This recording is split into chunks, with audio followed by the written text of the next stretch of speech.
Chapter 855. Yun Zhongmu was calm, but the 10 chat channels of the 10 Guilds Alliance were in an uproar. The communication staff of the 10 guilds were extremely busy, and they didn't know what to report back to Yun Zhongmu. Yun Zhongmu was carefree, and he directly sent a message to them, "Just tell me the results." The communication staff heaved a sigh of relief. At this moment, there were voices of reprimand in the chat. Some players thought that Yun Zhongmu was afraid and retreated. This was the behavior of a coward. Yun Zhongmu didn't want to see this, and he quietly waited for the results. There were tens of brothers who had been with him for a long time. They had been through many trials and tribulations since the start of the open beta. When Yun Zhongmu made this decision, the first thing he did was inform his group of brothers. What moved him was that none of his brothers doubted or questioned his decision. Each and every one of them expressed that they would support him to the end. They even insisted that they could not be separated and that they must walk the road together in the future. Among Yun Zhongmu's brothers, there were 5 other guild leaders who wanted to leave with him. These people were the absolute core of the 10 Guilds Alliance. Yun Zhongmu could foresee that even if the 10 Guilds Alliance could keep its shell, it wouldn't be able to regain its former glory. He even had a feeling that the 10 Guilds Alliance would leave with him, and the others would leave. The guild leader had made up his mind, and he didn't participate in the discussion anymore. What could the players of the 10 Guilds Alliance say? Truthfully speaking, the only ones who truly cared about the 10 Guilds Alliance were Yun Zhongmu's group. Most of the others simply wanted to join the 10 Guilds Alliance because they saw how powerful the 10 Guilds Alliance was. Now that they heard that the 10 Guilds Alliance was about to disband, they were able to accept it. After all, there were still many people who wanted to continue the glory of the 10 Guilds Alliance. However, apart from Yun Zhongmu, there wasn't anyone in the 10 Guilds Alliance that could win the respect of all 10 guilds. It wasn't easy for him to think of one, but when he said it, he decided to leave with Yun Zhongmu. Fuck, that's it then. We'll do our own things from now on. The players in his guild didn't have any objections when a guild leader lost his temper. As a result, a series of system notifications rang out, and many of his guild members left on the spot. They were all Yun Zhongmu's diehard followers. With someone taking the lead, the other guilds didn't stand on ceremony. Withdrawal notifications popped up one after another. Of the 10 guilds, 6 of the guild leaders immediately withdrew. If the guild leader withdrew, it wouldn't necessarily disband the guild. However, someone had to apply for the position of guild leader within 7 days, and that person had to receive the support of more than half of the players. During this period, all guild affairs were suspended. Members could only leave, but not enter. If a guild leader was not elected after 7 days, the guild would automatically disband. Normally, vice guild leaders were relatively prestigious within the guild, so it was only natural that they would take over the position of guild leader. However, when everyone took a look, they discovered that of the 6 guilds, 4 had already resigned their vice guild leaders. Everyone was dumbfounded. On the spot, 2 guilds had already resigned their vice guild leaders, leaving behind only an empty shell. The remaining players could only stare at each other in shock. The players who had left the guild alliance immediately looked for a way out. After all, 4 of the guilds still had owners, and their levels weren't low. Moonlit City didn't have any powerful guilds at the moment, so any guild in the guild alliance had great potential. At this point, Cloud Twilight and the others had no idea what was going on. From the moment the first guild leader announced that the guild was disbanding, Cloud Twilight had already gotten his answer. After he left, the brothers who were willing to stay with him immediately followed suit. Without the guild channel and a bunch of noisy communicators, Cloud and Twilight's heart was at ease. He felt as if he could see the sky and the sea. He looked at the brothers beside him. There were still 142 people following him, all of whom he couldn't be more familiar with. Cloud Twilight couldn't help but sigh. The 10 Guilds Alliance was growing faster and stronger, but the distance between him and his brothers was growing further and further.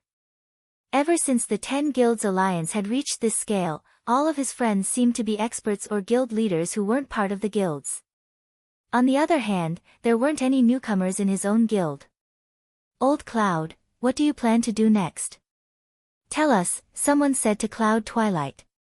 Eagle Group, I'm not done with them. Cloud Twilight roared. Good. I knew it. The crowd yelled. At this point, they no longer had a common channel, so they could only use their voices to vent their emotions. These people were undoubtedly the ones who understood Cloud Twilight the best. They had already guessed what he was thinking. Most of them had participated in the World War just now. They knew how difficult it was to deal with players with gaming organizations as their background. They also understood that even if Eagle Group fell, there would still be Eagle Group 2 and Eagle Group 3. Cloud Twilight leading a group of people to leave caused the 10 Guilds Alliance to disband. It seemed like an irresponsible escape, but in reality, it was the most responsible thing to do. This was because the current opponents were different from the past. If they continued to fight, the gaming lives of the 10 Guilds Alliance's players would be completely changed. Although Yun Zhongmu said that they could negotiate and resolve this peacefully, even if they did that, it would only be for the sake of the people who stayed behind.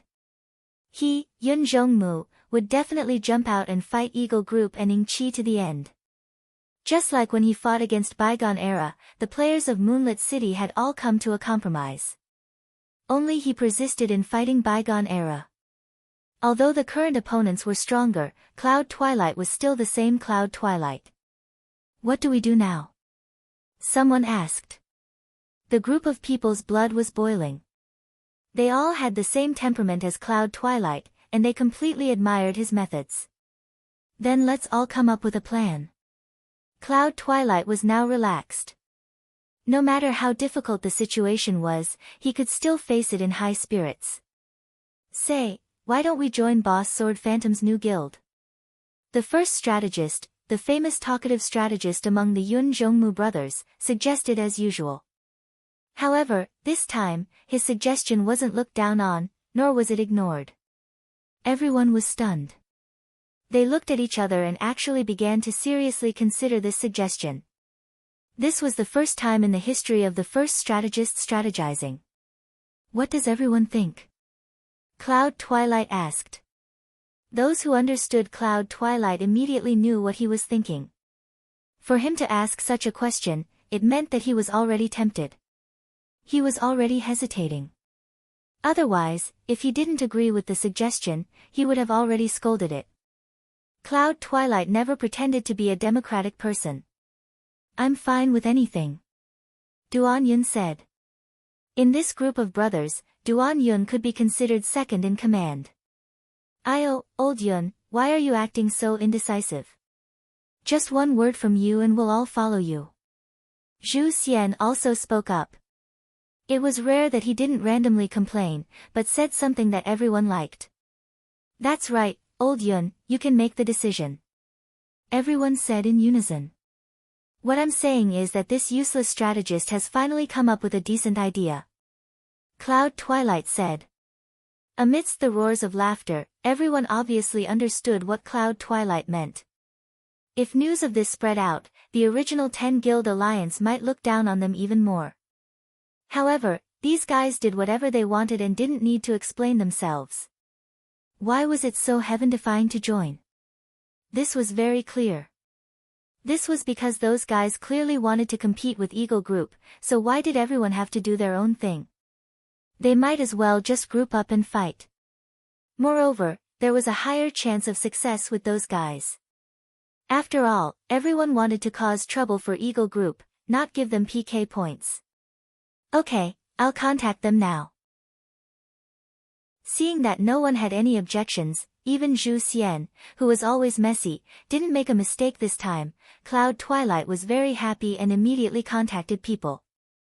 Sword Demon was in jail and couldn't be contacted, so the person Cloud Twilight contacted was Gu Fei. Join our guild? We can't right now, Sword Demon is still in jail. Gu Fei replied. I know, I'm just telling them to reserve a spot for us. Cloud Twilight said. How many people do you have? Gu Fei asked. At least 142, probably more than that. Cloud Twilight said this because some of his brothers were offline. He believed that these people would make the same decision as them. That's enough. Gu Fei looked at the guild interface and replied. It was very heaven-defying. Right now, a level 4 guild could have 500 people, but they only had 100 people in total, so there were plenty of empty spots. Cloud Twilight was naturally very happy, especially when he saw how Gu Fei didn't ask them why or how the 10 Guild Alliance was doing. At this time, Gu Fei was still wandering aimlessly in that unknown main city. He did not wander too far away from Ing Chi's warehouse. He wanted to bump into Ing Chi's movers again and cause trouble for him. Gu Fei's patience was unquestionable. If he wanted to do something, nothing could stop him. However, after wandering around for a long time, he didn't have any results. Gu Fei guessed that there wouldn't be any gains, so he used a teleport scroll and flew to Moonlit Night City. In a tavern in Moonlit Night City, the Han family young master and the other experts were resting. After a long journey, most of them actually didn't accomplish anything. In the end, Eagle Group successfully took back the warehouse. It could be said that it was a rather unsuccessful expedition. Although Gu Fei killed a few people, no one was satisfied with this result. A bunch of people drank silently, and no one spoke. At this time, they didn't know what Eagle Group's next move was, so there was nothing to discuss. Suddenly, someone rushed in from outside the tavern. Everyone looked towards the direction of the sound, and didn't pay much attention to it. Who would have thought that as soon as this person found a place to sit down, a voice could be heard, "Did you know? The 10 Guild Alliance has disbanded." In Moonlit Night City, this news was as heavy as the players in Cloud City going around telling everyone that Qianli had gotten drunk and would no longer do wanted quests. This kind of news that everyone cared about spread like wildfire. After the dissolution of the 10 Societies Alliance, 4 of the original 10 guilds instantly existed in name only. 2 guilds were in the process of electing a new president, and their future was uncertain. The remaining 4 guilds had already begun to recruit people with great fanfare. Obviously, they wanted to continue their dominant position in Moonlit Night City. However, the 4 guilds clearly didn't have a boss like Yun Zhongmu, so it was impossible for the 4 guilds to be as close as one. No one would submit to another.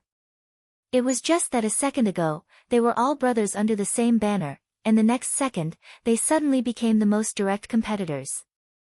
This change was somewhat strange, and everyone felt a little awkward and couldn't accept it. As such, the competition began in secret.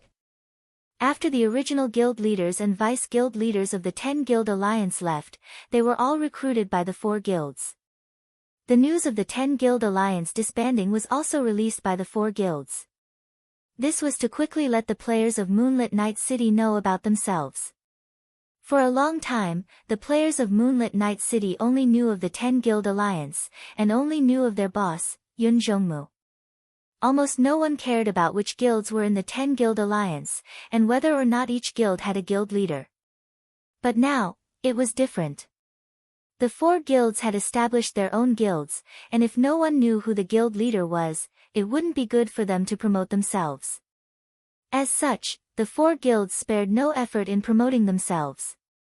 They were just short of pulling on people's ears and telling them that they were the boss of Moonlit Night City. At this time, the player who rushed into the tavern to discuss the news with his friends was only the first to rush into the tavern. Then, a second, a third, and others who received the news from their friends. In an instant, the entire tavern was in an uproar, and everyone began to discuss this topic. When the people of Cloud City heard this, they were naturally at a loss.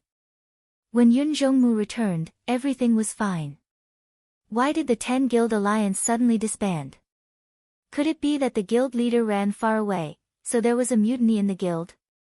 Just as they were about to ask Yun Zhongmu about this, the tavern door suddenly opened again. It was Gu Fei who walked in. He immediately saw where everyone was, and while greeting them, he shouted, "Yun Zhongmu just told me that he wants to join our guild." This wasn't just heard by the Han family young master and the others. The entire tavern instantly fell silent. Who was Yun Zhongmu? In Moonlit Night City, he was the equivalent of Qianli in Cloud City. When he was drunk, he was the scariest demon king. The 10 Guild Alliance had disbanded, but Yun Zhongmu didn't persist. He actually wanted to join another guild. No matter what, with Yun Zhongmu's fame, he could easily pull up a normal 5th or 6th guild. After a few seconds of silence, the players in the tavern began to whisper amongst themselves. They had already seen who Gu Fei's greeting was directed at, so they began to discuss who this group of people was. They were actually able to recruit someone as powerful as Yun Zhongmu, and whether or not they should seize this opportunity to hug his thigh. What's going on? When Gu Fei sat down, Brother Yu, whose gossipy soul had been ignited to the max, asked impatiently. He told me that he wants to join us. There are over 100 people, and we have a lot of empty spots. Gu Fei said. That's not what I'm asking. I'm asking what happened to the 10 Guild Alliance. Why did it disband? Brother Yu said. The 10 Guild Alliance disbanded? I don't know. Gu Fei said. Fuck, if it didn't disband, why would he join us? Brother Yu said. Gu Fei laughed, him joining is his business. What does it have to do with whether or not the 10 Guild Alliance disbanded? Brother Yu was startled. From a logical point of view, Gu Fei was right, but when he saw that Gu Fei didn't seem to know anything, he immediately lost interest in talking to him. Should he just ask Yun Zhongmu? Would that be a good idea? Brother Yu was at a loss. He's coming. If you want to know, then ask him. When Gu Fei came over, he also made an appointment with Yun Zhongmu. Of course, Yun Zhongmu and the others would come over. When Gu Fei came over, he also invited Yun Zhongmu to meet him. Of course, Yun Zhongmu and the others would come over as well. They were going to discuss the plan to trample on the Eagle Party. Ha, you're all here. Yun Zhongmu walked over in high spirits. The entire tavern fell silent once more. Everyone thought that the 10 Guild Alliance disbanded, and that Yun Zhongmu, who had created and developed it, would be in great pain. However, at this moment, this guy seemed to be in high spirits, which made everyone confused. Everyone assumed that Yun Zhongmu, who had single-handedly created and developed the 10 Society Alliance, would be in great pain when the 10 Society Alliance disbanded. It was even possible that his hair would turn white. However, at this moment, this fellow seemed to be in high spirits. This made everyone exceptionally puzzled. Could it be that joining us will make one so excited that they will ignore all pain and sorrow? The Han family young master said. Even if you're so narcissistic, can you not bring us all in? The others protested. Yun Zhongmu walked over and sat down. He poured himself some wine and asked, "What are you guys talking about?" "It's not just us, the entire tavern is talking about you." Brother Yu said. "Not just us, the entire tavern is talking about you." Brother Yu said. "Talking about me? About our 10 Guild Alliance?" Yun Zhongmu said as he drank. "Yeah, why did it suddenly disband?" Brother Yu said. "Ha, I'm tired. I said I don't want to do it anymore and directly left. In the end, those bastards were useless and disbanded just like that." Yun Zhongmu laughed. "It's that simple." Brother Yu didn't believe it. "Of course." Yun Zhongmu nodded his head. Yun Zhongmu would do something like not wanting to create more trouble for everyone, but he would never admit to having such thoughts even if he was beaten to death. In his eyes, saying such things would be a shameful thing. He was a pure man, so how could he have so many worries and misgivings? When is Boss Sword Demon coming out? We're waiting to join the guild. Yun Zhongmu's words made Brother Yu speechless and he started to take the initiative. "It's about tomorrow." The young master of the Han family replied. "Who knows what those bastards from the Eagle Group will do?" Yun Zhongmu said. The 10 Guild Alliance disbanded. This news traveled so quickly that they probably heard about it. This way, I really don't know what Eagle Group will do. Han family young master said. Think of something. We can't let those bastards be so arrogant. Yun Zhongmu said. At this moment, the tavern door was pushed open once again. Two people walked in shoulder to shoulder and swept their gaze around the tavern. One of them asked in a clear voice, "Is Boss Yun Zhongmu here?" "Who is it?" Yun Zhongmu heard someone call him and turned his head. Gu Fei also raised his head and smiled. It was Duo Mu and Mudwa. These professional reporters were too much of a paparazzi. The news had just spread and they had already come looking for them. These guys were probably big customers of the studio's teleportation scrolls. Wherever there was news, they would quickly rush over.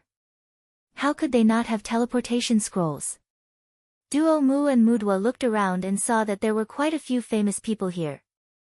They smiled and walked over. "Yo, you're all here." As reporters, they paid attention to building a good relationship with famous people. After all, they were the ones who created the news. As long as a level 10 noob didn't destroy a main city, no one would bother to interview them. Chapter 856. Brother Yu's eyes lit up. He loved gossip, but as a reporter, he was a professional at finding and creating gossip. There was still a difference between an amateur and a professional. And so, Brother Yu brought Duo Mu and Mudo over in a friendly manner and shoved them in front of Yun Zhongmu. Yun Zhongmu retreated to the side, ready to listen to the backstory that he couldn't get. The others were clearly lacking in the spirit of gossip. For example, Gu Fei, who had the least interest in gossip, had already gone to ask Han family young master about the next step of the plan. Han family young master, on the other hand, was focused on his wine glass and wasn't very interested in the interview. Yutian Shinming and Unscathed in Battle discussed whether or not Mudo was a beauty. In the end, Fireball was also attracted over to join the discussion. Jiannan and the others were calculating what kind of fees they would have to pay if they were to be interviewed one day. Drifting's face was nonchalant, as if he had seen this kind of situation before. On the other hand, Savior of Cowards was the complete opposite of Drifting. He never knew that there were reporters in the game. Even though they weren't interviewing him, he was very curious about the situation. Yun Zhongmu was in a good mood and didn't have any negative feelings towards the two paparazzi. However, after asking a few questions, Brother Yu sighed, and Duo Mu and Mudo felt like they were being teased. Clearly, although he was in a good mood, Yun Zhongmu didn't cooperate at all.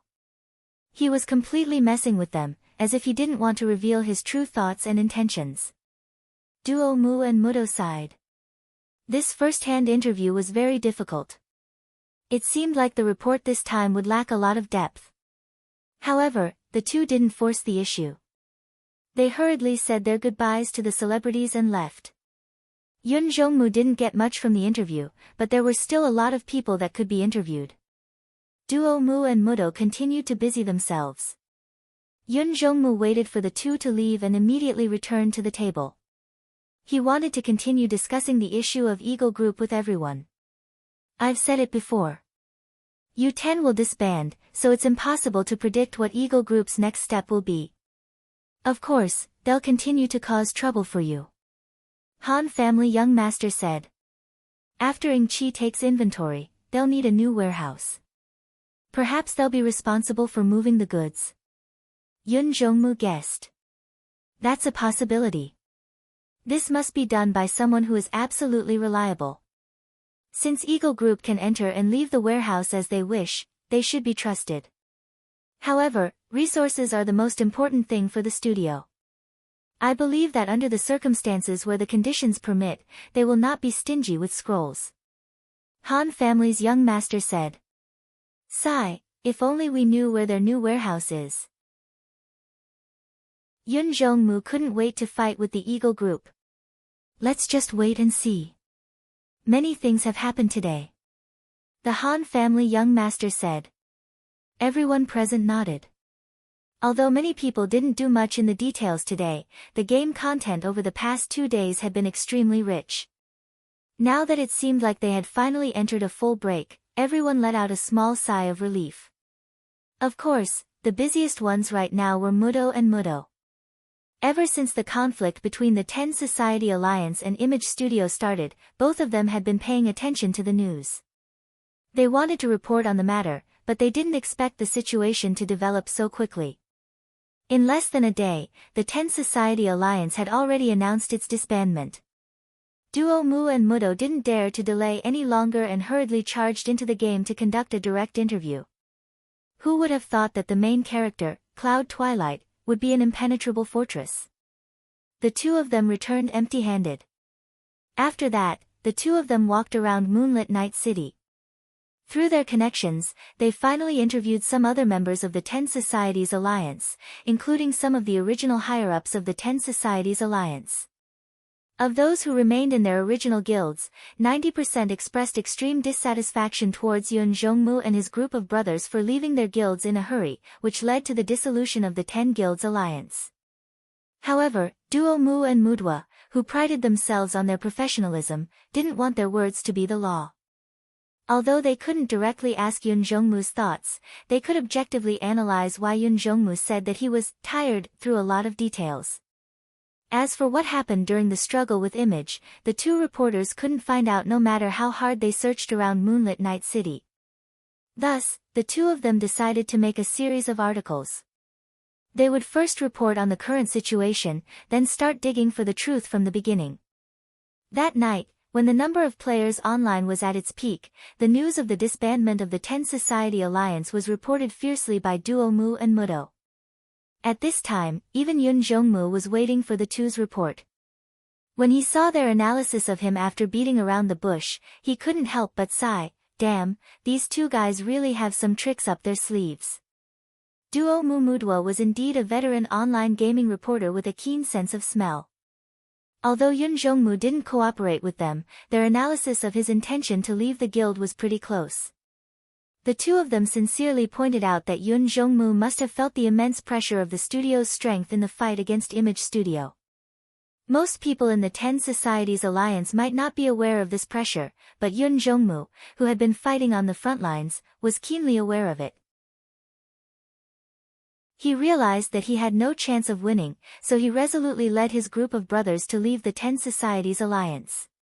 His true intention was probably to use this method to take away the hatred from Image Studio, so that more players in the Ten Societies Alliance wouldn't be involved in this whirlpool.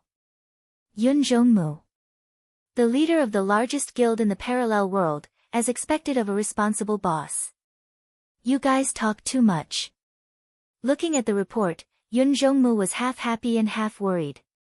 He wasn't happy because of Duo Mu Mudwa's positive report. In fact, this was what he was worried about. How could Duo Mu Mudwa immediately capture Yun Zhongmu's location when he came online?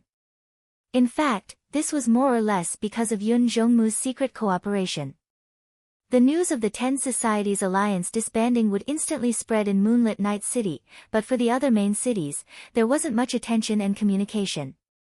It was very likely that they would only find out after a long time.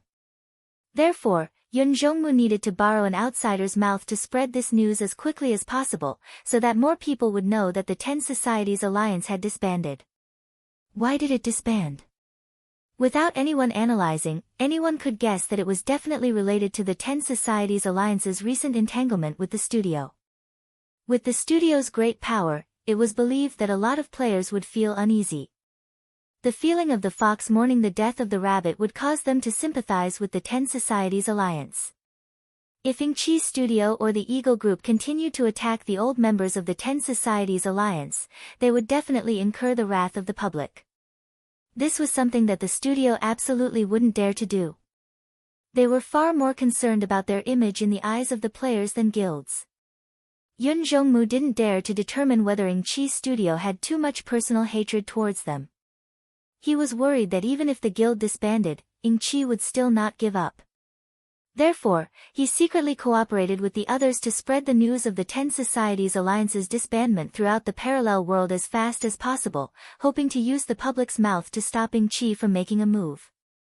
Things went quite smoothly. Duo Mu Mudwa's report was undoubtedly the fastest way to spread news in the game. Only, these two fellas were a bit too talkative. Yun Zhongmu didn't say anything, yet they were able to accurately guess his thoughts. This was the same as exposing Yun Zhongmu's objective to Ingqi. Even if they know, I believe they can only let it go, right? I hope they can maintain their rationality. Yun Jongmu couldn't help but think as he closed the post. At this time, Ingchi Studios' plan was as they had guessed. 5 knights continued to do inventory, while the people from the Eagle Party started to help transport the goods. They transferred all the inventory to the new warehouse that Unparalleled Wonder had found after running around for a whole day. For safety reasons, they used teleportation scrolls to transport the goods by air. However, there were too many goods in the warehouse, and they had to sort them out before they could be transported. The people from the Eagle Party were no longer the powerful experts they once were. They were all covered in dust and looked like laborers. Boss. At this time, a player from the 3rd group suddenly came online. The Eagle Party still had 3 groups working in shifts. The poor 3rd group had been called to do this and that for the entire day, so they were allowed to have a good rest. However, this time, it was the 3rd group that took the initiative to contact Forever. What is it? Forever was also one of the laborers. The 10 Societies Alliance has disbanded. The person who came up was the leader of the 3rd group, Brother Chio. Oh. Where did this news come from? Forever asked. The whole world knows. It's a report from Mumu Duo. Looking at the time, it seems that after we took back all the warehouses, those guys went back, and then disbanded not long after, Brother Chio said. What about the process? The process is simple. Yun Jongmu brought a bunch of people and forcefully left. You could say that it was a violent disbandment, Brother Chio said. This guy. Forever sighed. What do we do next? Brother Chio asked. We took their money and did the work. We don't need to think about what to do. When Forever said this in the chat, many people in the Eagle Party felt a wave of sadness. Even though these semi-professional players had a much better life than most professional players, this feeling of helplessness was something that most professional players didn't have. Many professional players worked for themselves. If they didn't want to do the work or accept the missions, they could just give up. But what about them? Their boss, Unparalleled Wonder, had given them a job. Even if they had to fight 4,000 people, they had to find a way to do it. When they died, the first thing the boss cared about was whether their equipment was dropped or not. Then I'll be logging off first. Brother Chio felt a little dispirited when he heard Forever say this. That's right. It had nothing to do with them. Why did they have to worry about it? These workers really had professional ethics. Everyone, continue. Forever called out. The conversation with Brother Chio was in the mercenary channel. The players in the Eagle Party who were online already knew about this news, but they didn't say anything. In fact, most of them did not have any hatred towards the 10 Societies Alliance, but after this journey, the number of people who hated 1,000 miles drunk suddenly increased. The night passed peacefully. The next morning was the season when the all-nighters went to sleep, so there wouldn't be any problems. After noon, the OP players from Cloud City and Night City went online one after another. They all rushed to the same place, Cloud City's dungeon. This was because they knew that their guild leader, Sword Demon, would be released around this time. With 42 hours in prison, Sword Demon had undoubtedly set a record in this parallel world. But another record was even more impressive. During these 42 hours, Sword Demon hadn't gone offline at all. 100 Generations of Statecraft and Flaming Jacket were both ashamed. 100 Generations of Statecraft had 19 PK points, while Flaming Jacket had 17. The two of them had been imprisoned for 38 and 34 hours respectively. But because they were still offline to eat, drink, and sleep normally, they lost. They were surpassed by Sword Demon. Seeing that the recorder was about to leave, the two of them still held hands and sent Sword Demon off in the dungeon with tears in their eyes. You guys should come out early too. The moment they were teleported out of the dungeon, Sword Demon encouraged the two of them. The weather was good and the sunlight was dazzling. This made Sword Demon, who had been in the dark dungeon for 42 hours, a little confused. He squeezed his eyes hard and took a long time to adapt to the light. Then, he saw clearly in front of him, under the stone steps of the dungeon door, there was a crowd of people.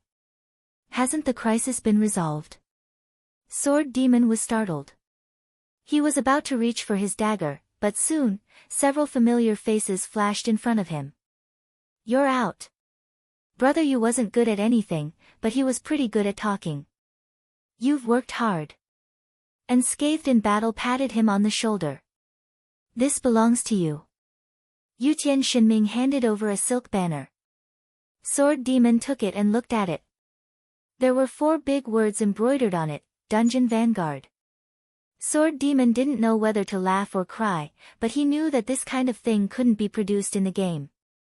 It was definitely handmade by players, and the price wasn't cheap. He really didn't know whether to keep it or throw it away. He looked to the side. Gu Fei, Han family young master, these old comrades were all there. Jian Nanyu, Drifting, and all the new comrades who joined during the city war were also there. Even Water Depth and Lu Ku looked at him with a smile. What surprised him even more was that he actually saw Cloud Twilight. Ha ha ha ha. As expected of Boss Sword Demon. If you want to stay in prison, you stay for 42 hours, and you don't even go offline once. You don't even waste a minute. Cloud Twilight saw Sword Demon's gaze and took the initiative to greet him. Sword Demon wouldn't forget people after killing them like Gu Fei. The experience in Moonlit Night City had left a deep impression on him. He immediately recognized that it wasn't just Cloud Twilight, but many of the people behind him. They were all hot-blooded brothers who had been with him at that time. Boss Sword Demon, we're here to join you. Please don't look down on us. Cloud Twilight called out loudly. What's wrong? Sword Demon didn't understand. Our 10-guild alliance has been disbanded. My brothers and I thought that only you, Boss Sword Demon, are worth joining. Aren't we here now? If Cloud Morning's words were spoken by anyone else, they would definitely feel that he was being arrogant. However, this was Cloud Morning, the boss of the most powerful guild in the game. 99% of the players believed that even if his guild went bankrupt 100 times, he would still establish his own guild again. No one would have thought that he would actually join another guild. The guild that he joined was really subconsciously considered to be very amazing. What happened? Sword Demon clearly didn't know too many things. Come. Let's find a place to sit down and talk slowly. There are so many people gathered here just to specially welcome you. Brother Yu came out to maintain the situation. But Sword Demon hesitated for a moment, but still said, I'm so sleepy. I want to go offline and sleep. Everyone was stunned. Everyone originally thought that if they could survive for 42 hours, they wouldn't mind hanging on for another 1 or 2 hours. However, they didn't expect that Sword Demon, who had just come out of prison, also couldn't wait to go offline and rest. In fact, Sword Demon was just stubborn in his heart. He couldn't sit in prison cleanly, and it wouldn't be easy for him to go offline either. Therefore, he gritted his teeth and did it all in one breath. At this moment, his whole body was relaxed. It was a bit like Cloud Twilight had just been freed from the 10-guild alliance. Once people relaxed, naturally, sleepiness and tiredness attacked. Then hurry up and go rest. Brother, you didn't know what to say. 42 hours of not going offline to rest. Actually, it was more than that. 42 hours were just the time in prison. Before that, Sword Demon was also active in the game. This way, it was easily more than 50 hours. Therefore, he was a person who hadn't gone offline to rest for 50 hours. Who would dare to persuade him not to go offline to rest and continue to celebrate with everyone that was completely unimportant? Alright, then I'll go offline first. If there's anything, let's talk later. Sword Demon patted Cloud Twilight. Have a good rest. Cloud Twilight smiled. After Sword Demon left, a large group of people originally wanted to crowd around him. However, how many in the game could keep up with Sword Demon's speed? Even Gu Fei couldn't do it. Even Sword Demon had now dropped 2 levels. After a while, only the afterimage of Sword Demon was left in everyone's eyes. Looks like he's sleepy. Unscathed in battle nodded. Nonsense. Yutian Shenming looked at him with disdain. Who was the one who said they wanted to come over and do this? Gu Fei asked. No one dared to answer. This was Qianli's drunken question. If the answer wasn't satisfactory, what would they do if he killed them? Disperse, disperse. Brother Yu waved his hand. With a bang, everyone dispersed. There are 2 more in prison. Yutian Shenming reminded. They're sleeping well, but this isn't worthy of us welcoming them. Brother Yu said. That's right. Amidst a chorus of agreement, the main characters also dispersed. At this moment, no one had anything substantial to do. Cloud Twilight had already brought everyone to Cloud City. They were just waiting for Sword Demon to come online so that everyone could join the guild. On Against the Will's side, the recruitment work continued. Yun Xiang was still a very reliable and capable person. When the elites were not around, she managed the recruitment work well. But unexpectedly, after the elites went out for a round, the 10 Clubs Alliance disbanded. President Cloud Twilight directly brought a large group of people to seek shelter. Yun Xiang was completely convinced. An expert was an expert. The gap was a gap. Butterfly Knot, Sword Demon is finally released. Chapter 857. After all, Sword Demon's heart was in the game. This nap was just a short break. After about 3 or 4 hours, he crawled back into the game, scaring the experts who were still online. Sword Demon asked about everything that happened during the time he was offline. For a guy who loved online games so much, missing out on so many exciting shows, Sword Demon was actually quite disappointed. Forever. When he heard this name, Sword Demon's reaction was the same as when he first heard this name, Han Family Young Master Shui Shen, and he confirmed it again. And this time, he already had an accurate answer. Shui Shen was a little impatient. That's right, forever, that bastard. How is he now? Sword Demon asked. He's too arrogant. Even someone's arrangements were fooled by that guy. Shui Shen's expression was very interesting when he mentioned this, perfectly reflecting the complex conflict in his heart. Seeing someone being schemed against, he was very happy. However, the person who schemed against this person was also someone that he hated the most.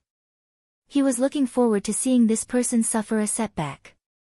In the battle between these 2 people, no matter who won or lost, Shui was half happy and half worried. It was really hard for him. Han Family Young Master, on the other hand, acted as if nothing had happened. His face was so calm that it made people wonder if Shui Shen was making this up. Everyone secretly said that this was a selective amnesia caused by narcissism. In Han Family Young Master's memory, he was probably still a meticulous person who never lost 100 battles. Every one of them had a story in their heart about the fight with the Eagle Group. Shui Shen's story was lonely. From the beginning to the end, he was always on the lookout. It wasn't easy for him to participate in the group operation, but he only had time to say 2 lines before it was over. And there were even more people who were more lonely than Shui Shen. They didn't even have lines from the beginning to the end. Gu Fei was, of course, the most substantial. However, Gu Fei had already gone offline to rest. No one could tell him how he killed so many people. At this time, the narrator could only say that Qianli killed so-and-so, so-and-so, so-and-so in a drunken stupor. What about now? At the end of the story, he had already been released from prison. The Sword Demon was eager to find his role. The current situation is unclear. We still don't know what Ing Chi and the Eagle Group's next move is, so we'll wait and see. Han Family Young Master said. What if there's no change? Should we take the initiative again? Shui Shen asked. Us? Who are you? I say, Are you guys going back to Shade Tree City or not? Are you two going on a honeymoon right after throwing your guild aside? Don't you have any sense of responsibility? Han family young master said. Is that any of your business? Deepwater said disdainfully. Boss Yun, what do you think? Sword Ghost turned his head to ask Yun Zhongmu's opinion when he saw the two of them starting to argue. I don't dare to call you Boss Yun, just call me Old Yun. Yun Zhongmu first smiled and said, then put forward his own opinion. I think, Ying Qi and the Eagle Group won't let this go so easily. The dissolution of the 10 Societies Alliance should let them clearly see who is really making things difficult for them. They won't entangle with the other members of the 10 Societies anymore. Next, I think their target will completely turn to us, which is Cloud City. However, they are still a studio after all, and their main goal is to make money. If they want to reconcile, I think it won't be too difficult. It's up to Boss Sword Demon to decide. Speaking of which, they won't let this go, most likely because they know that we will continue to cause trouble for them. If they knew our attitude, they would definitely be happy to keep the peace. Yun Zhongmu's words could also be seen as a test of Sword Demon's attitude towards this matter. Yun Zhongmu would definitely bring his brothers and Ying Qi's studio to continue causing trouble. However, Sword Demon was also a guild leader, and he had to be responsible for the many guild members. Yun Zhongmu, who was experienced, understood that Sword Demon was in a difficult position. Therefore, he didn't start discussing with Sword Demon how to fight against Ying Qi and the Eagle Group. Instead, he honestly analyzed the situation for Sword Demon. If Sword Demon chose to keep the peace, then there was no need for Yun Zhongmu and the others to join in. Sword Demon didn't disappoint Yun Zhongmu at all. After hearing this, he smiled slightly. Since things have come to this, reconcile? They are willing, but we can't. Our game isn't for money, but we still got schemed against by them. Of course, we have to return the favor. This is what our game is after. Ha ha ha, Boss Sword Demon, well said. Yun Zhongmu understood Sword Demon's attitude and was very happy. At the end of the day, this matter was caused by the studio. Sword Demon was a righteous person, but he wasn't someone who wouldn't retaliate. Ying Qi's scheme made many players pay for it. Muyun Guild, Black Alliance, drinking and singing, and even the 10 Guilds Alliance, although they had different reasons, it was all because of Ying Qi that they ended up in this situation. When the Sword Ghost was in prison, Ying Qi was slapped forcefully. However, the Sword Ghost had a great career, so it seemed that the slap was not enough. The Sword Ghost continued to slap back, so the slaps had to continue. Compromise? Yun Zhongmu wouldn't do it, but how could Sword Demon? In comparison, Sword Demon and Yun Zhongmu's intentions were closer. They wanted to exchange blows with Ying Qi. As for the Han family young master, Deepwater, and the others, their attention was slightly diverted after Forever appeared. Boss Sword Demon, let us join. Yun Zhongmu could finally completely join in. Very OP, okay. The guild leader, Sword Ghost, nodded. Cloud Twilight and his group of brothers then joined in. Very overpowered. At this moment, the guild had around 200 people. It was a small scale. However, after experiencing a series of baptisms of war, Cloud Twilight and his brothers' levels were rather dismal. At this time, Yun Xiang took the application files that she had worked hard to organize and reported to Sword Demon. Guild leader, these are the players who are quite strong. However, they are only quite strong. Compared to everyone here, they can't be considered experts. Yun Xiang said helplessly. Comparing oneself to others was infuriating. Experts were everywhere in the game. Yun Xiang, who had graduated from this school, could also be considered an expert. However, she didn't even dare to raise her head in this room. This was under the circumstances that Gu Fei wasn't here. If Gu Fei was here, everyone in the room would be too embarrassed to raise their heads. This was pressure. Sword Demon looked through the application files that Yun Xiang had organized. In reality, he didn't really like this method of recruiting people. In the past, guild members were all friends that they met in the game. Everyone had similar interests, so they joined the guild. However, this was the result of many people's hard work. Sword Demon didn't have the heart to reject it. He just felt that this wasn't a special time for a city war, so this method of recruiting people wasn't necessary. Sword Demon was still thinking when Yunxiang said, "Guild leader, I think we should slowly develop. There's no need to rush and recruit people to strengthen the guild." "Oh. You think so too?" Seeing that there was someone who thought the same as him, Sword Demon was very pleased. "Of course there's no need to recruit people like this. We're just doing this to make our guild more famous. Look at us right now, including Yun Zhongmu and the others, we have around 200 people. The guild is only level 4, but many people think that we are the strongest guild in Cloud City. This is called influence." Han Family Young Master said. Water Depth wanted to refute, but he had to admit that this was the truth. In terms of numbers, it was a very small guild, but this kind of public recruitment caused even Deepwater to be a little jealous. "Then what about these people?" Yun Xiang said in a daze. "We'll pick the elites from the elites," Han Family Young Master said. At this time, the kind Sword Demon didn't have the heart to openly recruit people. In the end, it was just a show and a waste of so many people's feelings. He flipped through the application forms and was speechless. Yun Zhongmu could see the sword ghost's hesitation and difficulty, so he said, "Now that we have a troublesome opponent like Ying Qi, I think we can put the recruitment on hold for now." "And that's the only way. Let's put the recruitment on hold for now," Sword Demon said. "The people who want to join the guild are sending in applications like crazy. Those who want to join, I think they've all sent in applications.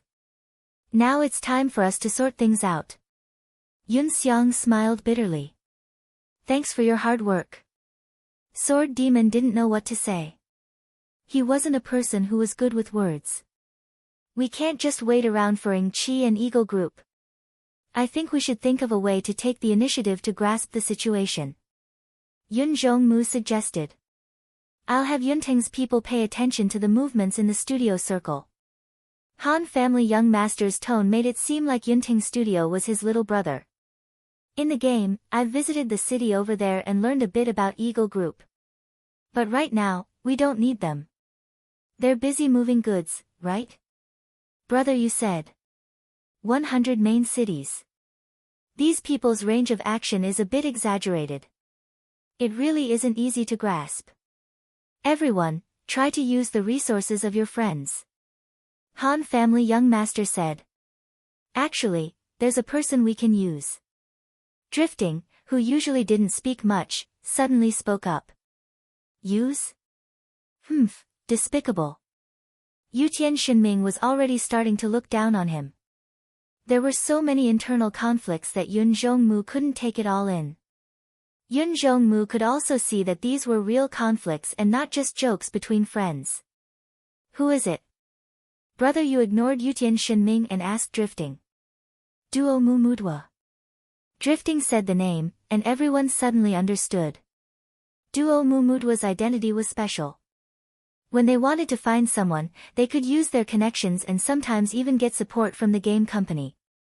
After all, if there were more interesting reports like this, it would make the game more interesting. This was something that the game company was happy to see. With this kind of free publicity, they only needed to provide some technical support. Why not? Duo Mumudwa is now reporting on the conflict between Ten Society Alliance and Ying Qi. I think everyone has seen it. It's even been serialized. If they continue to dig like this, they might be able to grasp the others' movements that we want to know, Drifting said. But how are we going to get information from them? That's a problem. I think Duo Mumudwa is quite professional. Maybe they'll come into contact with some secrets, but most likely they won't sell it, right? After reading Duo Mumudwa's recent report, Yun Zhongmu had a good impression of this group of reporters. Well, we need to plan. Drifting smiled. You have an idea? Yun Zhongmu asked. What a despicable smile. Yu Tian Shinming sighed and looked at him in disdain. Not yet, but this is a breakthrough. Everyone, think of an idea, everyone, Drifting said. That night, some of the most talented players were using their brains to work, while the members of the Eagle Party were working through the night. That wasn't the end of it. At dawn, when most people went offline to rest, the members of the Eagle Party were still working in shifts. Forever was in charge of Team 1. At night, he was replaced by Team 3. When he woke up and went online, it was Team 2's turn. Their job was to put things in their pockets. The four of them huddled together, teleported scrolls, and repeated the process. In comparison, 5 nights' inventory work was much more complicated. It was fine if it was stackable items. After all, it was a game, and the numbers of each group could be seen at a glance. What was more complicated was the equipment. Even if they were exactly the same, he had to count them one by one. 5 nights counted through the night until his eyes were tired and his waist was tired. When Forever's group changed shifts and went online, it was just in time for 5 nights to finish another warehouse. He really couldn't take it anymore. After asking Forever's group to move the goods, he went offline to rest. Forever and the others didn't say anything and just quietly did what they were doing. After a few rounds, they saw a system notification that their boss, Unparalleled Genius, was online. Forever, where are you? Unparalleled Genius contacted Forever immediately. Big Warehouse, Forever replied. Big Warehouse was the name they had given to the new warehouse. Who knew how many scrolls Unparalleled Genius had on him? They would arrive soon, and Forever was already waiting. The 10 Guild Alliance disbanded. You already know, right? Unparalleled Genius said. I know. Forever had gone to read Duo Mumudwa's post before he went to sleep. What do you think is going on? Unparalleled Genius said. The analysis in the report is quite clear. Forever said. Do you agree with Duo Mumudwa's analysis? Unparalleled Genius asked. Forever nodded. So, Yun Zhongmu disbanded the 10 Guild Alliance because he's determined to cause trouble for us. Unparalleled Genius frowned. I'm afraid so. And there's news that Yun Zhongmu brought some people with him and joined Cloud City. They're very overpowered. The 10 Guild Alliance had disbanded, but some of the informants Forever had bribed were still around. Yun Zhongmu's defection was very overpowered. This was something he did publicly in the tavern, and it quickly spread throughout Moonlit Night City. Sigh. Unparalleled Genius sighed, it's not good to keep fighting like this. Why don't you go to Cloud City and look for them to see if there's any possibility of reconciliation? Me? Forever smiled bitterly. Wouldn't it be adding fuel to the fire if he went to those people to reconcile? Forever could already imagine the faces of some people who hated and mocked him. Butterfly Knot, I haven't been in a good state these days. I seem to be in a state of fatigue. What do you guys think? Chapter 858. Privately, Everlasting would definitely be mocked and looked down on. Publicly, he would be mocked and looked down on, so what could Everlasting do? So privately, Everlasting didn't want to go, but publicly, he couldn't. In the face of his boss Hope, Everlasting had no choice but to say no. Why? Matchless Wonder was confused. In his heart, Everlasting was a good comrade. He would accept any task his boss gave him, even if it was difficult. He would always try his best, and even if he couldn't succeed, he had never rejected a task before. Of course, Matchless Wonder wouldn't make a request like, pluck the moon down. Whatever Eternal wanted to do was within his capabilities. For example, in this negotiation, Matchless Wonder felt that it was beneath him to negotiate with a bunch of thugs, so he wanted to hire a thug to replace him. Who would have thought that Eternal would reject him? This was something that Matchless Wonder couldn't understand. You might have forgotten, but I said that I'm old friends with them. It's just that we didn't have a good relationship. If I go, even if there's a chance, it won't happen, Everlasting explained to his boss. Matchless Wonder was forgetful, but he seemed to remember that Everlasting had mentioned that he was old friends with them. He didn't know if this was true or not, but since Everlasting had already said it, he could only nod. Then who do you think is suitable? Everlasting knew Matchless Wonder's thoughts, and he obviously didn't want to go. The only two people who were smart were Five Nights and Everlasting. Between the two of them, one had a new grudge, and the other had an old one. If they went, they would definitely be eaten alive. Everlasting thought about it and said, "Let Yang Ying go." Him. Then let him go. Although Gai Shiqiang didn't know everyone in the Eagle group, he knew Yang Ying. After all, he was the leader of Team 2. When Team 2 was on duty, Gai Shiqiang would contact Yang Ying whenever he needed help. Then I'll go get him, Everlasting said, and Team 2 went on a break. Go, tell him to hurry, Matchless Wonder urged. He was a little anxious over the past few days. Everlasting went offline, and not long after, he entered the game with Yang Ying. Yang Ying seemed to know what he needed to do, and as soon as he came online, he sent Matchless Wonder a message, asking if there was anything he needed to pay attention to. Analyze the pros and cons, no one will benefit from this. Matchless Wonder said. What if they want something? Yang Ying asked. I'll be here. Let me know about the situation from time to time. I'll give you an answer if you have any requests, Matchless Elite said. Yang Ying understood. Even though he said he was going to negotiate, he was still being controlled by his boss. However, he didn't know who he was. Yang Ying, he said, Yang Ying, but he didn't Yang Ying. He couldn't get in touch with his friend's method, so he could only write an email. But now, he couldn't figure out who the person in charge was. The guild leader was Sword Demon, but apparently he was in jail. Cloud Twilight had already left the 10 Guild Alliance and joined this group of people, so he shouldn't be the boss anymore. Who should he send the letter to? Yin Yang thought for a while and wrote a bunch of letters. He sent a letter to everyone he knew, including the famous masters of the elite group, Drifting, Yun Zhongmu, and so on. He didn't miss any of them. After sending the letter, Yang Ying started to wander around Cloud City. He hadn't been to this city before, but the forums all said that Cloud City was a place of miracles.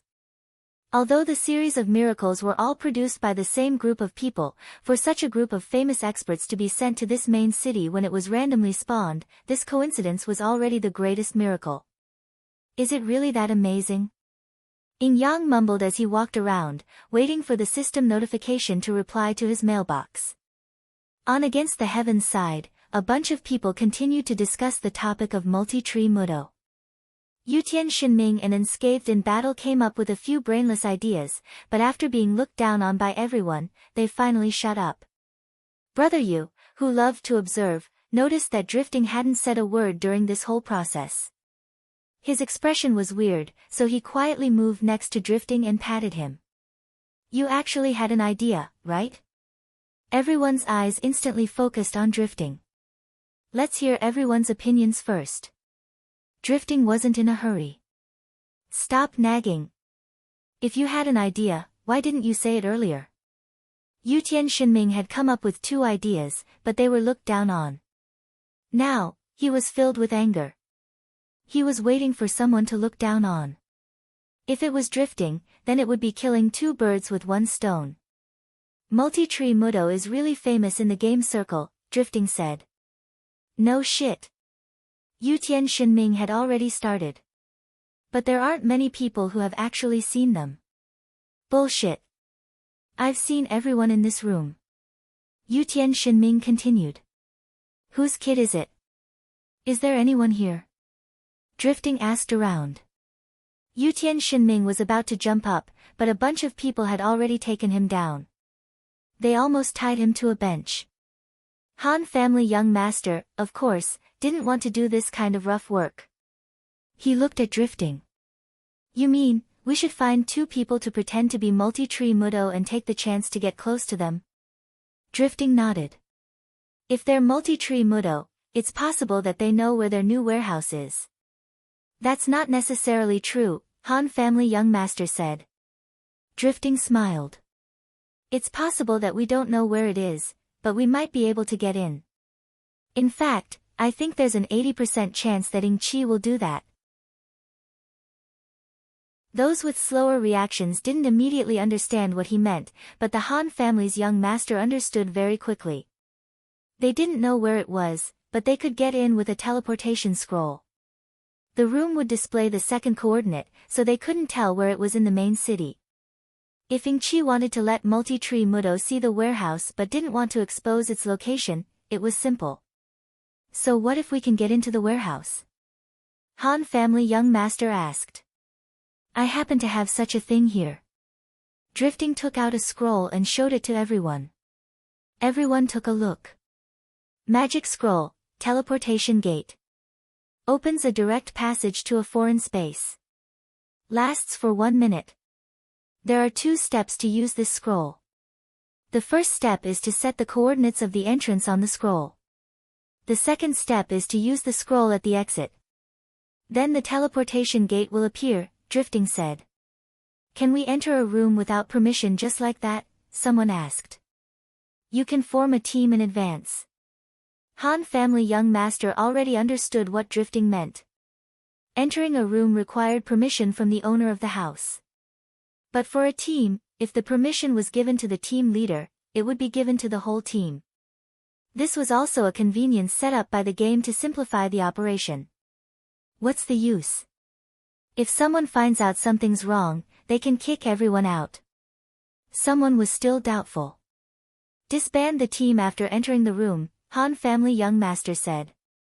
Everyone immediately understood. The team was disbanded, but the team members all had permission. If they wanted to kick them out, they couldn't do it all at once. The owner had to do it one by one. What do you think we should do with this little time? Han family young master looked at Drifting. Drifting coughed, that's Ing-Chi's warehouse, but it's a normal room. The things inside won't be protected by the system. Everyone looked at each other in dismay. After a while, brother Yu said, this isn't a good idea, right? Killing people and getting equipment was something that players were used to. There wasn't any shame in picking up equipment dropped by others. But the scene that Drifting described was like entering a house to rob. This was unprecedented in the history of online games. In the parallel world, with some rules, it was actually possible. Everyone had a mental barrier, but some were eager to try. After all, the temptation was too great. Ing-Chi's warehouse. How many high-quality equipment would there be? You're quite sly. Han family young master commented on Drifting. Ahem, that's the idea. Let's see if we do it or not. Drifting said. Everyone was silent. Even if they wanted to do it, they didn't dare to say it. Even Drifting, the one who came up with the idea, didn't have anything to do with it. He only said that it was possible, but didn't say if he supported or opposed it. Without a doubt, with Sword Demon's character, he wouldn't refuse. He didn't even think before saying, this isn't good. Sword Demon was the guild leader. His words were the same as giving the plan a death sentence. Drifting was still calm, but he had placed the portal scroll on the table. It was as if it wasn't a scroll, but a multiple-choice question. Gu Fei wasn't here. Otherwise, with his personality of returning people's equipment, he would despise this idea even more. He would also have a deeper impression of Drifting's gloominess. It's not good to take people's stuff, but it's a good plan. We can try to make some changes. Han family young master said. Oh. Drifting looked over. For example, we can pretend to take their stuff. Han family young master said.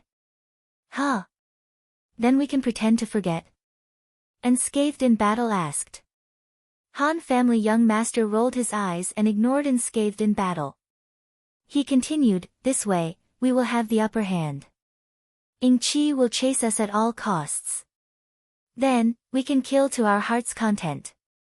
Everyone was confused. They didn't understand Han family young master's idea. Is this a blow to Ing-chi? Cloud Twilight was the first to voice his doubts. There aren't that many people in a gaming studio. Most of the time, they hire players to do it. What's Ing-chi's loss if they keep fighting? Hiring fees. Han family young master turned to Sword Demon. This time, it's a completely different opponent. Fighting with our lives on the line doesn't matter to the studio. The ones who will lose levels, experience, and equipment will be normal players like us. The Eagle Party was nothing more than a long-term meal ticket from Ing-chi. Even if the Eagle Party was destroyed, they could always send out a short-term meal ticket to recruit new members. These people were just like us, normal players, but now they had become pawns of the workshop. Let's not talk about the fact that we will definitely lose in battle. Even if we win every battle, what will the studio lose in the process? It's nothing more than some money spent to hire players. We can only use this kind of unusual method to deal with this kind of unusual opponent. Using this kind of method to fight between guilds, we will be the ones who suffer in the end. There will also be players who have nothing to do with this. This is the only effective way to deal with Ing-chi. Otherwise, we should just stop. The young master of the Han family finally said. The room was silent. Those who were originally shaken by this method felt that Han family young master's words made a lot of sense. Unscathed in battle and Yutian Shinming looked at each other in disbelief. Han family young master, didn't he always do whatever he wanted and never cared about the lives of others, even his own companions? With his brain circuit, there was no reason for him to come up with such an excuse. Could it be that he relied on such thoughts to make up his mind to rob Ing-chi? Unscathed in battle and Yutian Shinming wouldn't believe it even if they were beaten to death. Did this guy still need such an excuse? If I want to rob, I'll rob. This is probably enough for him. Everyone looked at Sword Demon. Those who had their own opinions were looking forward to it. Those who didn't had their own opinions were hoping that Sword Demon would make a final decision. The silence lasted for a long time before Sword Demon finally said, then, let's not continue. Sword Demon didn't compromise in the end. He couldn't accept such behavior, but he also realized that continuing to fight with the studio would only harm the interests of his brothers and more innocent players. Stopping the fight with the studio was the only choice. From this perspective, Sword Demon compromised again. He persisted in his beliefs but had to compromise with the studio. This was because his beliefs prevented him from finding a proper way to bring down the studio. The silence continued again. Han family young master didn't say another word as if he already knew the answer. The people in the room didn't know what to say. Drifting silently put away the scroll on the table.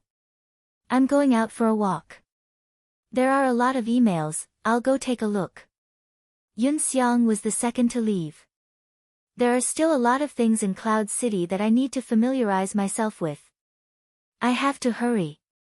Ha ha ha. Yun Zhongmu laughed as he stood up and left. Hey, that chick is not bad. Yutian Shinming looked at the window with eagle eyes. Really? Hurry up. Unscathed in battle rushed out of the door, and Yutian Shinming followed closely. We haven't returned to Linyin for a long time. Everyone should miss us, right? Deepwater asked Lu Ku. It's good to go back and take a look, Lu Ku replied. The two left. Baisher and Burning Robe seemed to be coming out of prison soon. Let's go take a look. Jian Nanyu also left with a group of brothers. Ahem, I just remembered that I wrote a few words wrong in the post I just posted. I'll go take a look. Brother Yu also left. In a moment, the people in the room were all gone. They didn't say a word about Sword Demon's decision and all left just like that. Only Sword Demon and Han family young master were left in the room.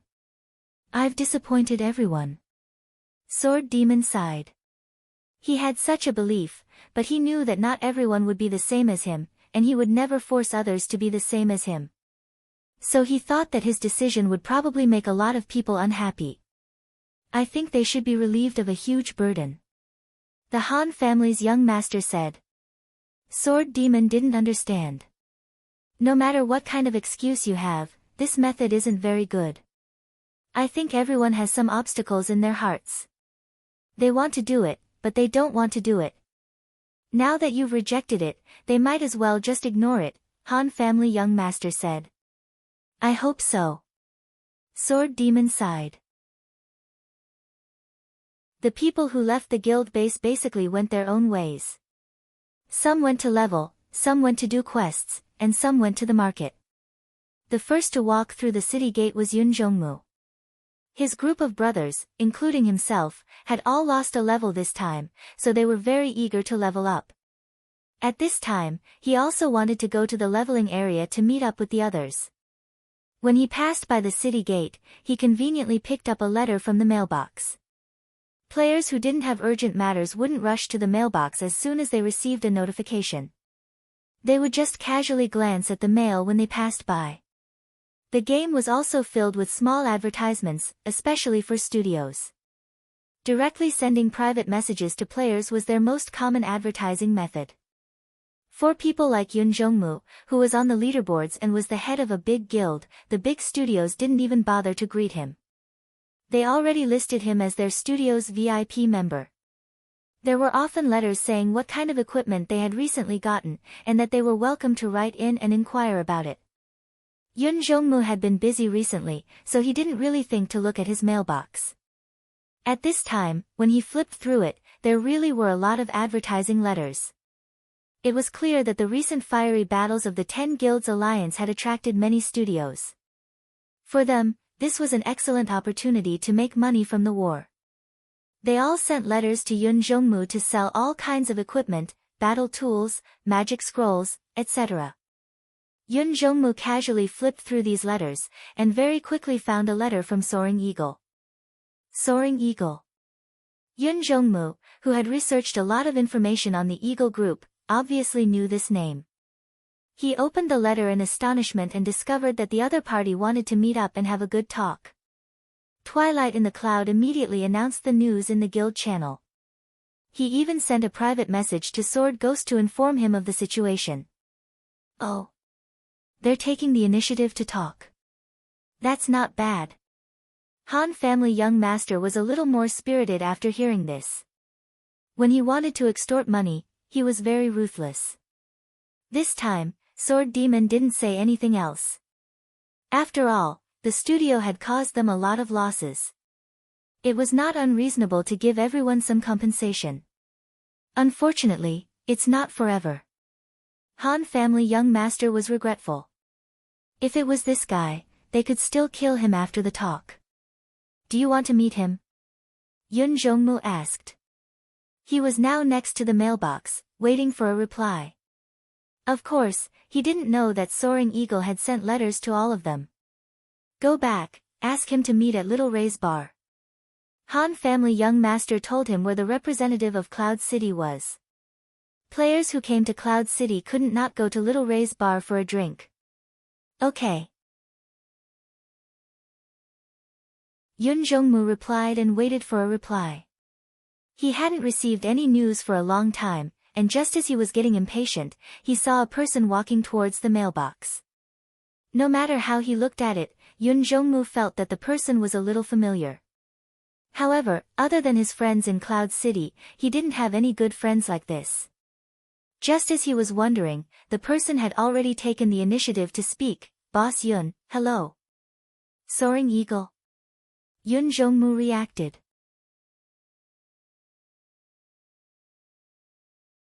Chapter 859. Although Yun Jongmu had fought against the Eagle Group before and knew the names of all the members of the Eagle Group, there were only two of them that he was familiar with, Forever and 88 West. Therefore, when Yang Zhongmu first appeared, he only felt that he looked familiar, but couldn't recognize him. At this moment, he saw this person walk towards the mailbox and call out his name. There seemed to be a trace of vigilance in this friendly manner. Yun Zhongmu immediately guessed who this person was. It's me. Yang Zhongmu confirmed Yun Zhongmu's guess with a smile. He extended his right hand, clearly intending to shake Yun Zhongmu's hand.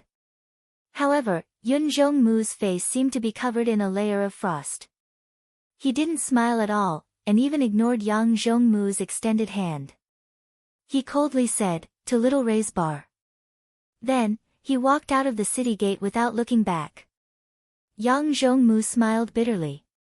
He didn't care about Yun Zhongmu's attitude. He just realized that this negotiation would most likely not end well. Yun Zhongmu didn't look back as he walked out of the city gate, but his fists were tightly clenched.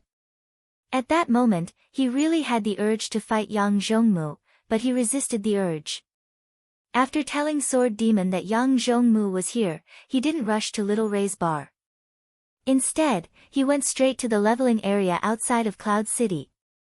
His brothers were all leveling there. When they saw Yun Zhongmu, they immediately surrounded him and asked the same question in unison, "Yang Zhongmu is here? What's going on?" Yun Zhongmu had previously announced this in the channel. His brothers who had already joined Against the Heavens saw it, but they didn't ask questions in the channel. When they saw that the message was sent by Yun Zhongmu, they all sent him a private message. Yun Zhongmu only replied, "I'll be there soon." Yun Zhongmu told them everything that had happened during his discussion with Sword Ghost and the others. Everyone fell silent when they heard it. They had originally joined Against the Heavens to cause trouble for Ing Chi. Moreover, Sword Demon had promised to continue fighting against Ing Chi's studio. Who would have thought that in just a few hours, he would suddenly change his mind and give up? Fuck. What is the meaning of this? Cloud Zhongmu's group of brothers were clearly extremely dissatisfied with this. Cloud Twilight waved his hand dismissively. This is indeed a difficult matter. What's so difficult about it? Let's just follow Drifting's plan and kill them. It wasn't that Yun Zhongmu's brothers didn't have any morals. It was just that they were hot-blooded, impulsive, and liked to settle grudges. They only wanted to teach Ing Chi a lesson. As for the specifics, they didn't think too much about it. Yun Zhongmu only sighed. Sword Demon made a decision that went against his original promise, but Twilight in the Cloud knew that Sword Demon was also helpless. Sword Demon couldn't approve of Drifting's plan. This was Sword Demon's persistence. Cloud Twilight had always admired his persistence. Sword Demon was known as the #1 expert in the game. So many people believed in him because of his strong character. If he was a scumbag like Silvermoon, no matter how good his skills were, he wouldn't be recognized. It wasn't hard to be viewed as an expert, but to be recognized by everyone and be known as the #1 expert, that wasn't just a matter of skill. It wasn't that easy. Sword Demon couldn't approve of this line of thinking. Then, as the Han family young master had said, this was the only way to go against the studio. Fighting and killing would only involve more and more unrelated players. Clearly, with Sword Demon's integrity, he wasn't willing to do something that would cause more and more people to be harmed. He couldn't take either of these two paths, so the only choice left was to give up. Sometimes, being a good person was indeed harder than being a bad person. Old Yun, how about we do it ourselves? I think the focus should be on pretending to be Mudo Mudo. We don't really need to fight. We can deal with it ourselves, someone suggested. Everyone level up first. Let me think about it. Cloud Twilight waved his hand. They all had great faith in Yun Zhongmu. Immediately, no one dilly-dallied and grumbled endlessly, continuing to do what they needed to do. Cloud Twilight looked at the blurry Cloud City behind him, but he didn't know what to think.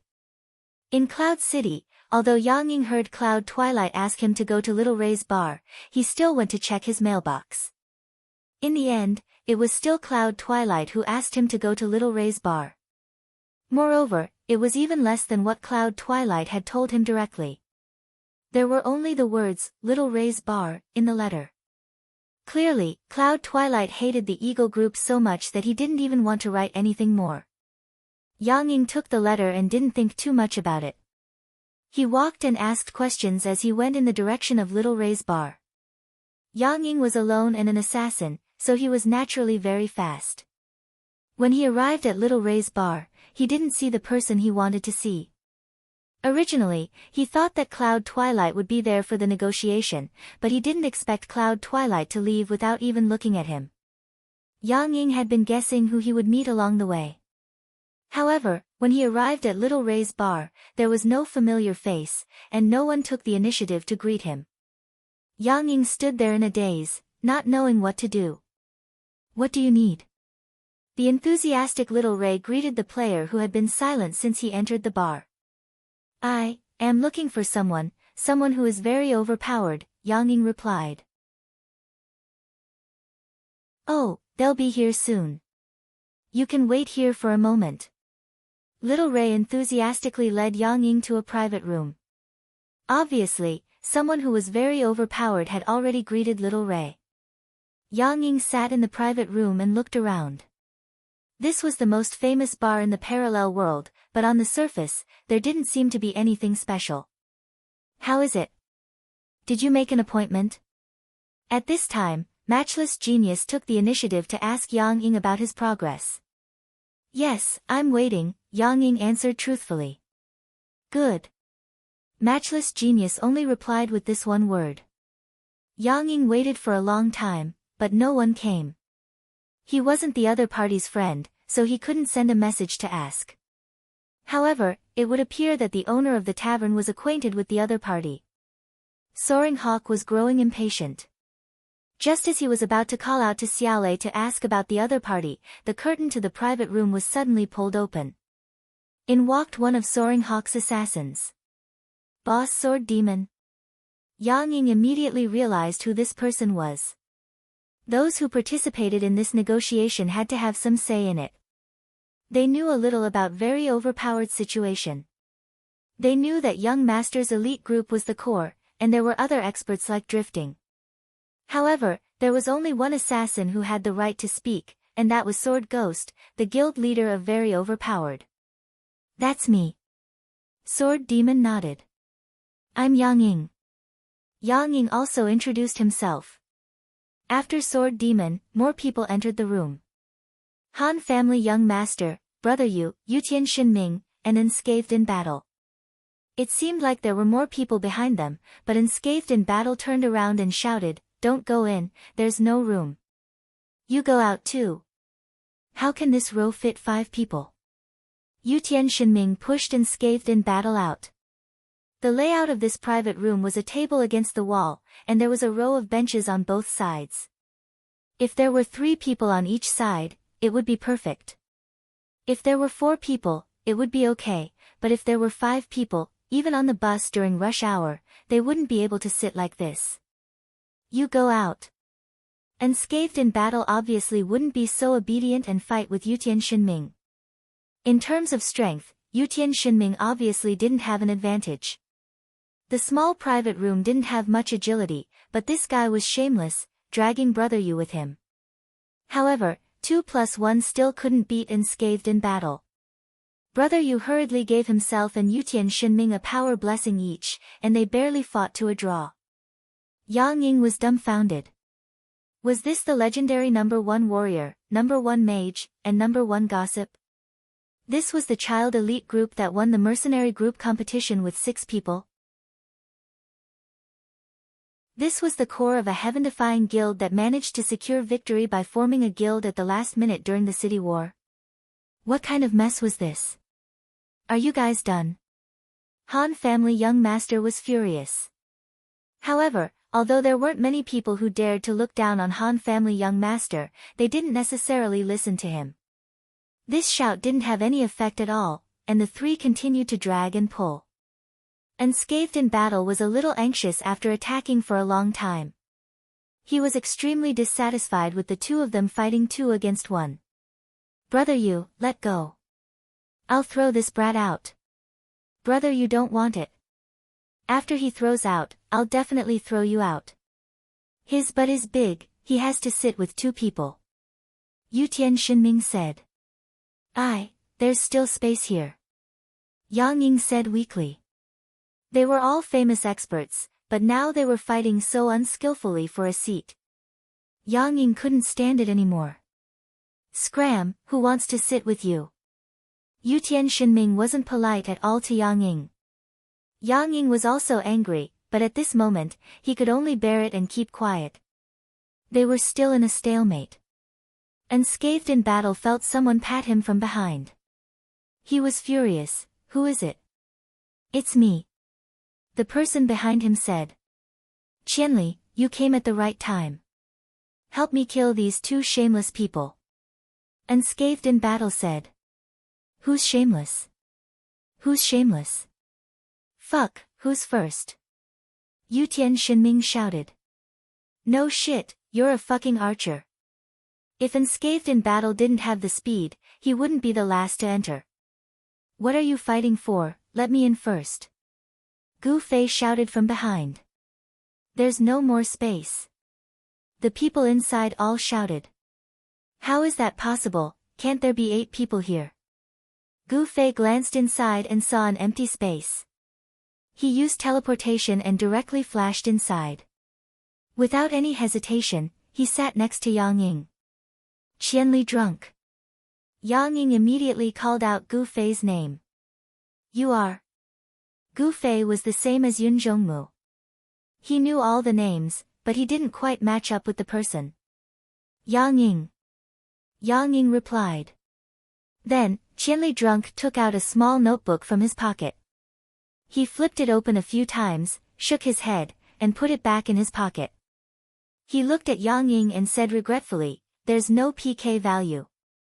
Yang Ying sweated. Gu Fei and Yang Ying's action of sitting together startled the 3 people who were arguing.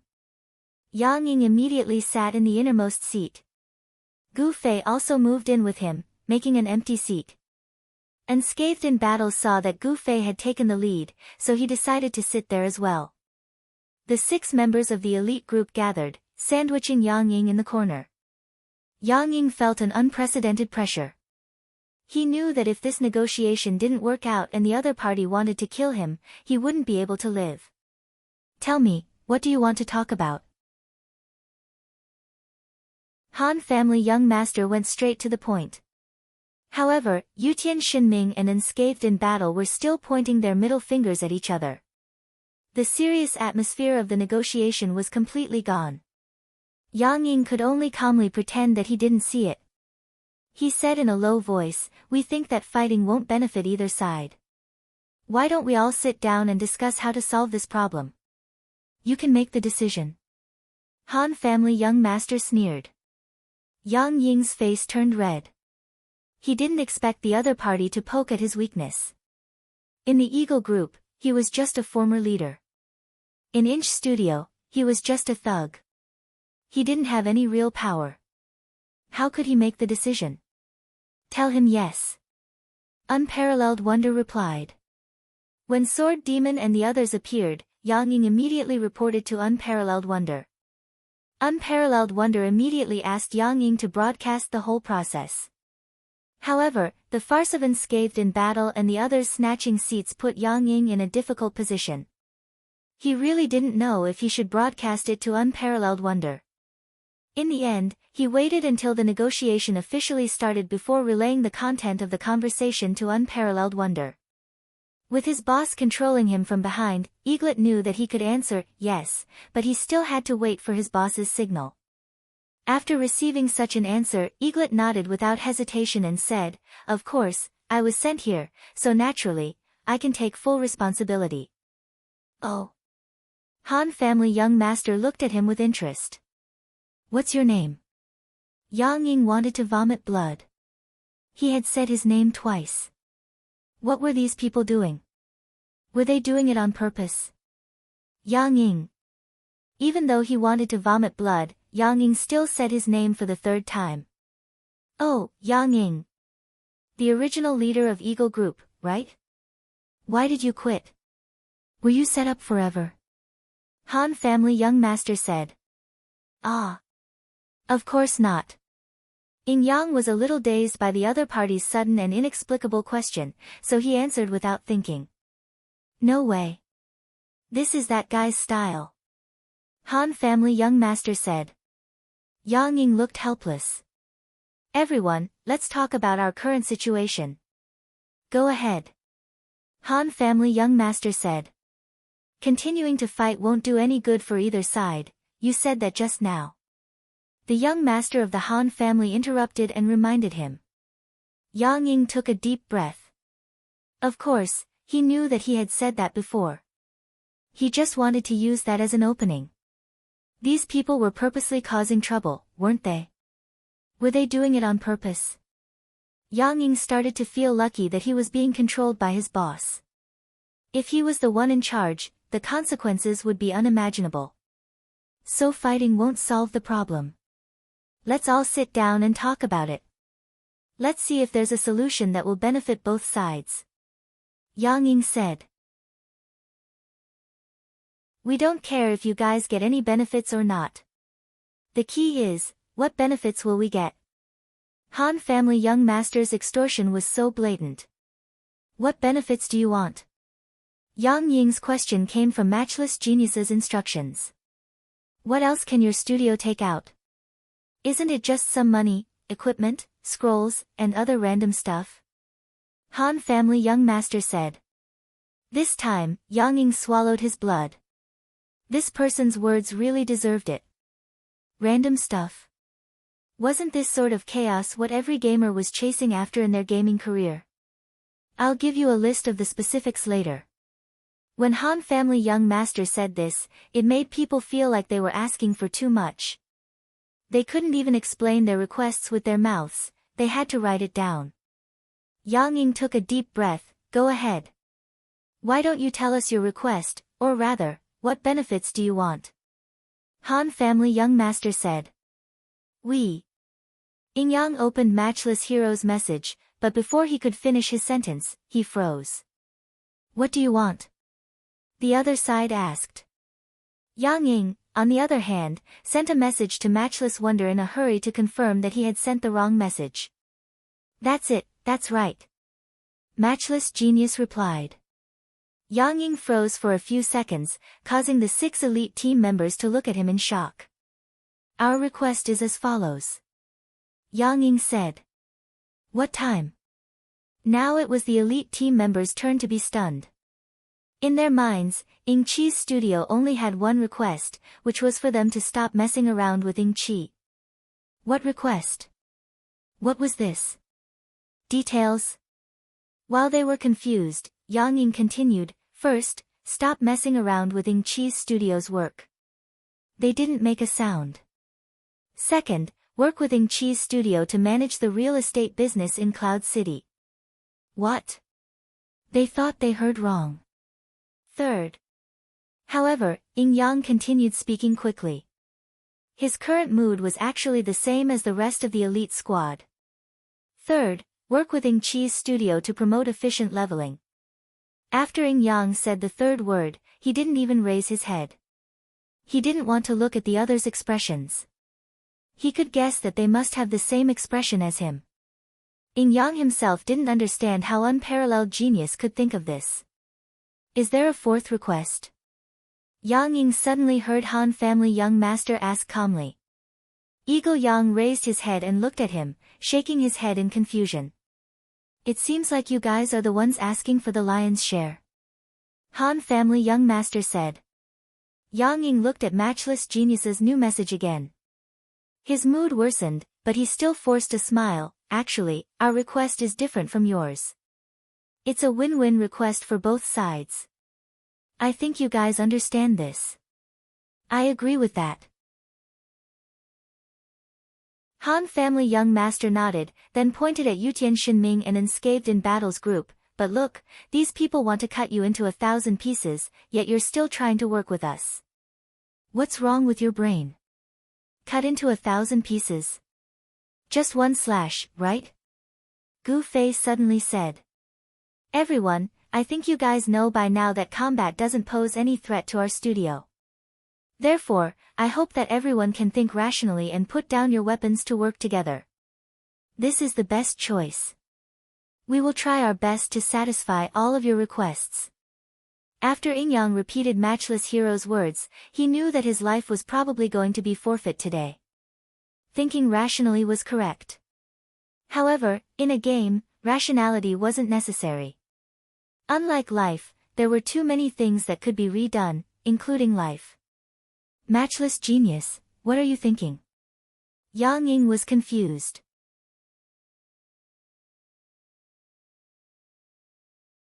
Chapter 860. Although Yang Ying repeated Matchless Wonder's words 100%, he could not understand Matchless Wonder's train of thought. Judging from the audience's reaction, Yang Ying knew that he was right. The players in front of him would never agree to Matchless Wonder's so-called 1, 2, 3. Matchless Wonder seemed to have made a mistake.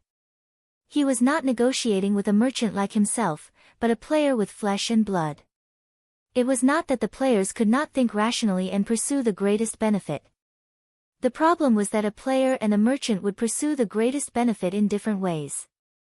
Matchless Wonder seemed to think that the players shared the same values as him.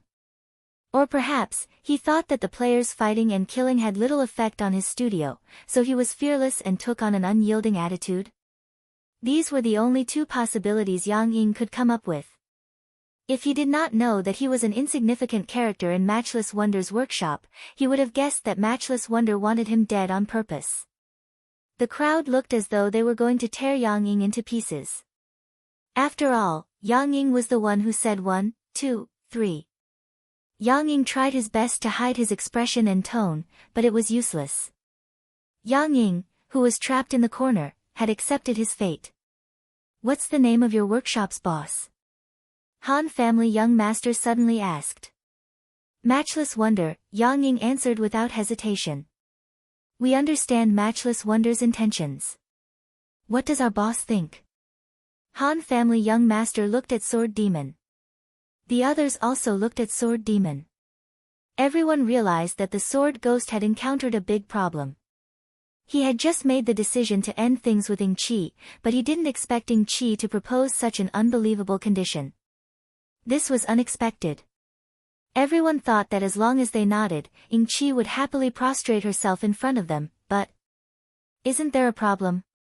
Brother, you spoke in the mercenary channel of the elite group." "Yeah. They're so arrogant." "Why? Are they really sure that we can't do anything to their studio?" Surprisingly, Unscathed in Battle was also thinking seriously about the problem. It was obvious how unimaginable this matter was. Even such a frivolous person could not spare the time to think about it. Could it be that someone was bribed, so they knew that the Sword Demon had just made this decision, so they deliberately created conditions that were impossible to reconcile, making it difficult for the Sword Demon to back down? Yutian Shinming was also very serious, and his conjecture was rather chilling. This was because the Sword Demon's decision to reconcile had not been announced yet. If someone had been bribed, then it could only be someone from their inner circle. This was indeed distressing. "I understand." When Yutian Shinming sent the message, everyone in front of him could see the shock on his face. "The traitor is drifting," Yutian Shinming said. "Fuck." Everyone was already used to Yutian Shinming saying that drifting was something they didn't take him seriously. Yutian Shinming actually had an explanation this time. This guy knew about the Sword Demon's personality, so he provided such a strategy at that time because he already knew that the Sword Demon would never accept such an idea. At the same time, he was very clear about the studio's situation. He predicted that rejecting such a plan was equivalent to giving up an effective way to deal with the studio, so the only choice was to leave the matter unsettled with Ying Qi's studio. Thus, he revealed this situation to Ying Qi. Ying Qi's people immediately came over with harsh conditions before agreeing to reconcile with us. This was clearly to put the Sword Demon in a difficult position. Everyone was stunned. This time, Yutian Shinming's analysis was unexpectedly clear. In addition, people like Gu Fei had experience with drifting's dark side. If drifting did such a thing, he honestly wouldn't be too surprised, just like how he wasn't too surprised when he heard that drifting came up with such a robbery idea. "It's been hard on you." Han family young master suddenly sent a message. "After following me for so long, your IQ has actually increased a little. Maybe in the future when I look down on the world, I'll be able to see a little bit of your brilliance. At least you've done something that can make ordinary people believe." "Fuck. What do you mean by that?" "That's exactly what happened." Yutian Shinming sent a message. "Then what's the benefit of putting the Sword Demon in a difficult position for Ying Qi's studio?" Is it just to put the sword demon in a difficult position? Han family young master asked. This. If the sword demon is in a difficult position, he might make an inappropriate decision. Then Ing Chi's studio might have a chance to take advantage of it. Yu Tianxinming's words became like his usual way of walking, a little lost. Oh. What kind of decision would give Ing Chi a chance to take advantage of it? Han family young master continued to ask. How would I know? Anyway, that's how it is. Yu Tianxinming was completely lost. Alright, then let's get the person involved, Sword Demon, to say what kind of decision he would make with regards to Ing Chi's conditions. Han family young master suddenly brought the topic back to before. That time, he said it in person, and the audience included Ing Yang. This time, he said it in the channel, and the audience was only them. Therefore, Sword Demon replied in the channel, of course, we can't agree to such conditions. Although I can't accept Drifting's suggestion, I think we can find another way to compete with Ing Chi. While everyone was discussing, Sword Demon seemed to have come up with an answer. That's dangerous. This will give Ing Chi's studio a chance to take advantage of it. Han family young master continued to mock Yu Tianxinming mercilessly. Yu Tianxinming's resentful and embarrassed expression was already displayed on his face. Where are you going? Gu Fei suddenly spoke, and he flipped his right hand and patted Ing Yang. I'm not going anywhere. Ing Yang quickly replied. What book is that? Can you let me take a look? Gu Fei asked. Nothing. Ing Yang quickly put the book in his hand back into his pocket. Of course, it wasn't a book, it was a teleportation scroll. When Han family young master said that he would listen to Boss Sword Demon, the people in front of him suddenly went silent. However, their expressions changed from time to time, and Ing Yang immediately knew that these people were communicating in the channel. Ing Yang felt that this might be his only chance to escape, so he put his hand into his pocket and secretly took out the teleportation scroll. At that moment, everyone's attention was focused on Yu Tianxinming, and Yu Tianxinming himself didn't pay attention to Ing Yang. Ing Yang thought that his chance had arrived, and he quickly wanted to use the scroll, but he didn't expect that before the white light of the teleportation circle flashed, it was extinguished by Gu Fei who was beside him. Seeing that the other party didn't immediately point it out, Ing Yang quickly pretended to be ignorant, but his heart was even more desperate. Old brother Ing Yang, looking at you, it seems like you don't have much confidence in what you said. Why don't you tell us what you think of the so-called 1, 2, 3 that you said? Han family young master said. Ing Yang was very hesitant, but the people in the circle were very patient. After a long while, Ing Yang finally opened his mouth carefully. I think you guys might not agree. Since you already know our answer, then we won't send you off. Han family young master said. You're letting me go? Ing Yang was pleasantly surprised. No way. Everyone cried out. You can kill me, I don't care. I just said that I won't send you off. Aren't you guys thinking too much? Han family young master said. Ing Yang was depressed. It seemed like the other party knew that he was just passing on a message. However, he had never heard of a rule like not killing envoys in a war between two countries.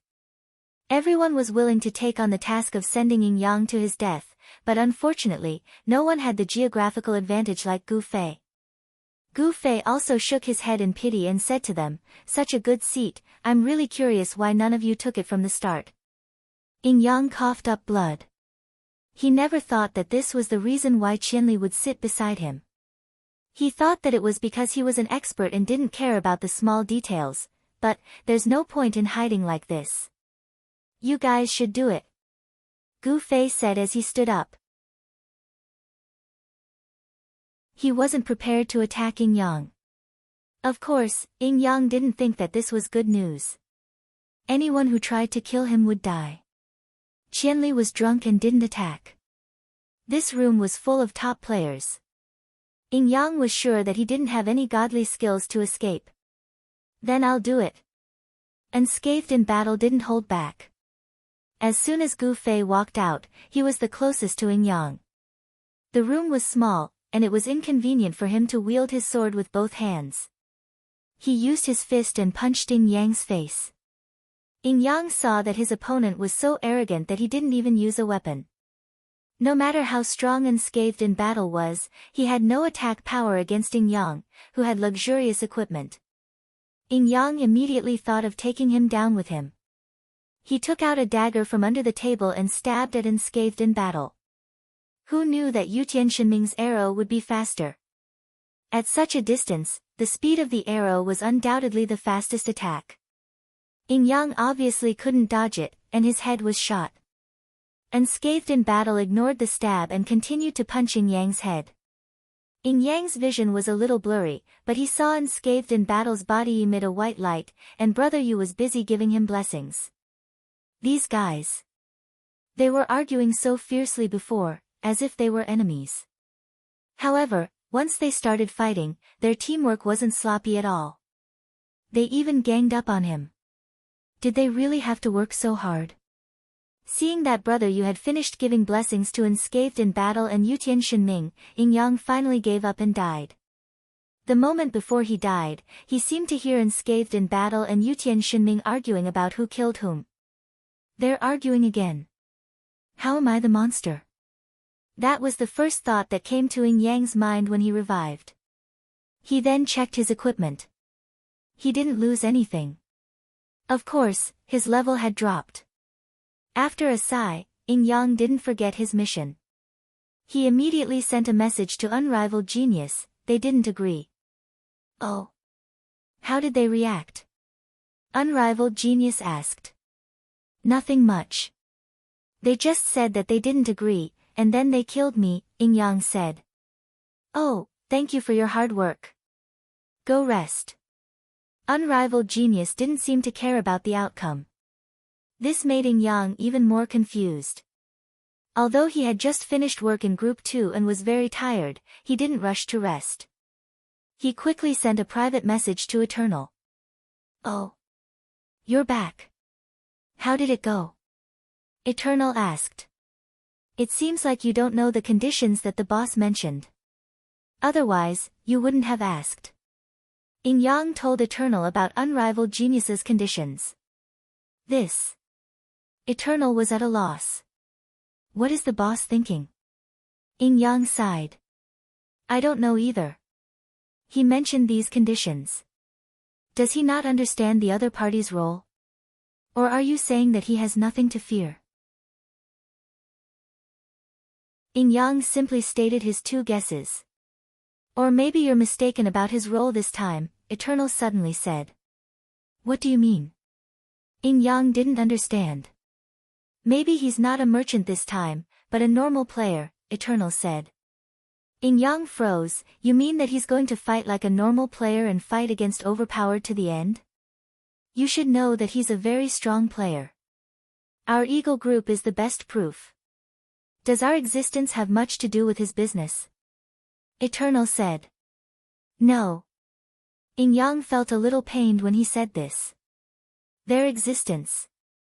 What exactly was their existence? In the past, Yin Yang didn't think too much about this. He just felt that playing games was profitable. Plus, he didn't have to do much, so it didn't affect his game too much. It was killing two birds with one stone.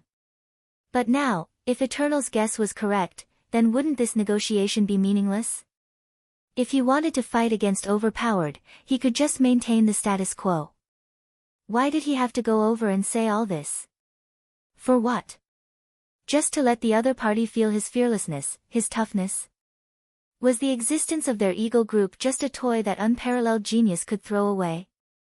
Yin Yang didn't think this way before because this was the first time he felt that Unparalleled Genius didn't respect them. Even when he appointed Eternal as the next leader, Yin Yang didn't feel this way because he recognized Eternal as well.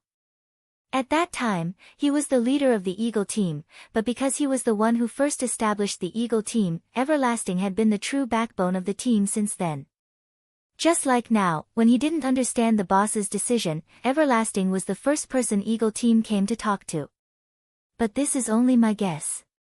If this is the case, I don't think there's a need for him to send you for this negotiation.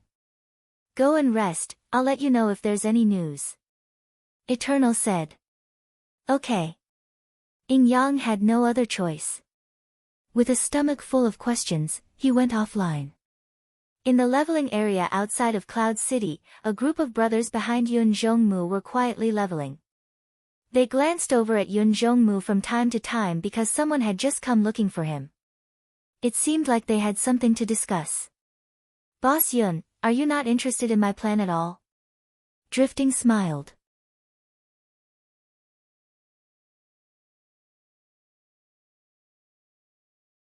Chapter 861.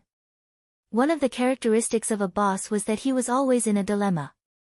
Sword Ghost had just been tangled up twice in a row, and in the blink of an eye, Cloud Twilight was also tangled up. Moreover, just like Sword Ghost, he was tangled up twice in a row. He had just finished tangling up one thing when something else happened next. Nominally speaking, Yun Zhongmu was no longer the boss after joining the extremely heaven-defying group. However, in the hearts of Yun Zhongmu's group of brothers, there was only one boss, and that was Yun Zhongmu. No matter how good Sword Demon was, how famous he was, or how strong he was, he couldn't replace Cloud Twilight's position in their hearts. Even Drifting understood this, so he still called Cloud Midnight, boss. Cloud Midnight didn't care about how to address Drifting. He just looked at Drifting seriously. There were quite a few people in their group who wanted to work with Drifting. Yun Zhongmu was still hesitant about this. He hadn't expected Drifting to take the initiative to approach them. He had to reevaluate Drifting. After all, both sides had different standpoints. Yun Zhongmu and the others had joined Defiance of the Heavens for a reason. It was because Defiance of the Heavens would continue to fight against Ing Chi that they decided to join. Fighting against Ing Chi was one of their most important goals, so even if they were to act on their own or leave the guild, Yun Zhongmu wouldn't feel like he was letting Sword Ghost down. After all, Sword Ghost was the one who disobeyed them first. Drifting was different. He was a member of Against the Will. Their boss had already said that he wouldn't do this, but he still took the initiative to contact others. Cloud Twilight didn't approve of this. Everyone said that they wanted to work with Drifting, but Cloud Twilight was still hesitating. He thought that they could do this alone, but if they asked Drifting to work with them, it would ruin Sword Demon's plan. That wasn't something Cloud Twilight wanted to see. Cloud Twilight didn't say anything. Drifting didn't say anything either. He just smiled and waited for Cloud Twilight's reply. Why did you come looking for us? Cloud Twilight suddenly asked this. Why? I thought you needed this plan. Drifting's smile didn't change. But this plan doesn't need us, Cloud Twilight said. Boss, what do you mean? We don't want to work with you. Cloud Twilight's tone was unequivocal. Why? Drifting felt strange. As someone who defies the heavens, it's best if you know your place. Cloud Twilight said. But Drifting smiled again. That's nothing to me. Cloud Twilight nodded. I've heard about you. Wandering everywhere, just like your name. You're always pushing the blame to the guild, but you're leaving so easily. Drifting was silent. But it looks like you're going to need a scapegoat this time. Cloud Twilight laughed. Oh. Qianli is drunk. He's not someone you can just shake off, right? I'm sure you've seen the function of his wanted license. Cloud Twilight stared at Drifting. Drifting didn't bat an eyelid, but his smile eventually disappeared. If I told you to sell me that teleportation scroll of yours, I think you might not agree. Cloud Twilight said. If it includes this plan, the scroll is priceless. How much do you want? Drifting asked. You're right. Cloud Twilight nodded. Then I wish you success. Drifting left. Cloud Twilight's brothers immediately surrounded him. Most of them had guessed why Drifting had come. But when Cloud Twilight turned around, he shook his head at them. Why? Some of the brothers didn't understand. If they were hesitant before, when Drifting came to them, wasn't it the perfect time to make up his mind? He's not a simple guy. It's not easy to work with him. Right now, Sword Demon has decided to reconcile with Ing Chi. If we want to do something, we have to get rid of the heavens first. We can't let others get involved. Drifting is the exact opposite. He has the identity of a heaven-defying member. After doing this, he takes the equipment and leaves. It's definitely heaven-defying. It's hard to explain. If it was a normal guild, they wouldn't be able to do anything to him. However, heaven-defying is different. Qianli's wanted license guarantees that he can find you as soon as you have PK points. How can an expert like Drifting never have PK points? That's why he needs a cover that can divert attention. Everyone knows how deep the grudge between us and Ing Chi is. If he works with us, people will think that we're the main characters. Drifting was roped in by us. Then, we'll be the ones who can't explain ourselves. Otherwise, it's easy to find a partner for this plan. This guy is so sinister. Cloud Twilight's brothers exclaimed. We have to tell Boss Sword Demon, right? Someone said. Although in their hearts, Cloud Twilight was still their boss, they respected Sword Demon. This isn't easy to deal with. We don't have any concrete evidence. People might think that we're stirring up trouble. Our situation is already quite sensitive to begin with, and our numbers are much greater than the original number of people. Cloud and Twilight said. Old Yun, why don't we just leave? Someone finally spoke up. Ever since Yun Zhongmu and the others found out that the Sword Ghost had suddenly decided to reconcile with Ing Chi, many of them had been discussing this matter in private. Yeah, there's no point in not leaving. However, they've just joined. Let's wait a few more days. Otherwise, it might affect their guild too much. Cloud Twilight said. Some of the kind-hearted brothers nodded in agreement. There were also many who had opinions about heaven-defying and Sword Demon. Cloud Twilight didn't try to persuade them. After leaving Cloud Twilight's leveling area, Drifting wasn't as calm as he looked. After turning around a small hill, Love Left Hand and Handsome Right Hand were fighting monsters while waiting for him. When they saw Drifting return, they immediately greeted him. How was it? Love Left Hand asked. Drifting shook his head and looked surprised. Not simple. Yun Zhongmu isn't simple either. He's worthy of being the leader of more than 4,000 people. I thought he would refuse to cooperate, but I didn't expect him to see through me. What do we do now? Without them, it's not easy. Let's put it aside for now. Drifting sighed. It was clear that the overpowered guild had already formed such a small clique with differing intentions. The official guild members were one group. Cloud Twilight's group was another. Drifting's group was another. There was also a fourth group, Wandering Sword's group. A few hours after Sword Demon came out of the dungeon, 100 Years Strategist and Flaming Cloak came out one after the other. The two of them came out at about the same time, and they knew that they had to do things together. Therefore, they kept their time together. Their release wasn't as sensational as Sword Demon's, but there were people who came to greet them. Apart from Wandering Sword's group, Nitrite Radical had brought a few people from Cloud Soaring Studio with him. Windy Valley, who had dealt with Gu Fei's group before, was among them. Flaming Cloak came out first, so he received a normal welcome. As soon as 100 Years Strategist came out, a group of people surrounded him. Nitrite Radical, who had always been calm, was excited. He rushed up and shook 100 Years Strategist's hand. You're finally out. The others tactfully stood to the side. Wandering Sword's group knew Nitrite Radical's identity. They weren't like 100 Years Strategist, who was on equal footing with Nitrite Radical. They were just a group of workers. Hello, hello. 100 Years Strategist was happy too. He didn't enjoy being in prison for nearly 40 hours. We've sorted out part of the information. When can we start? Nitrite Radical asked. We can do it now. Do you know these people? They're all mine. Assistant. Wandering Sword stood up. Oh. Thank you for your hard work. Nitrite Radical already knew that 100 Years strategist would bring some people with him.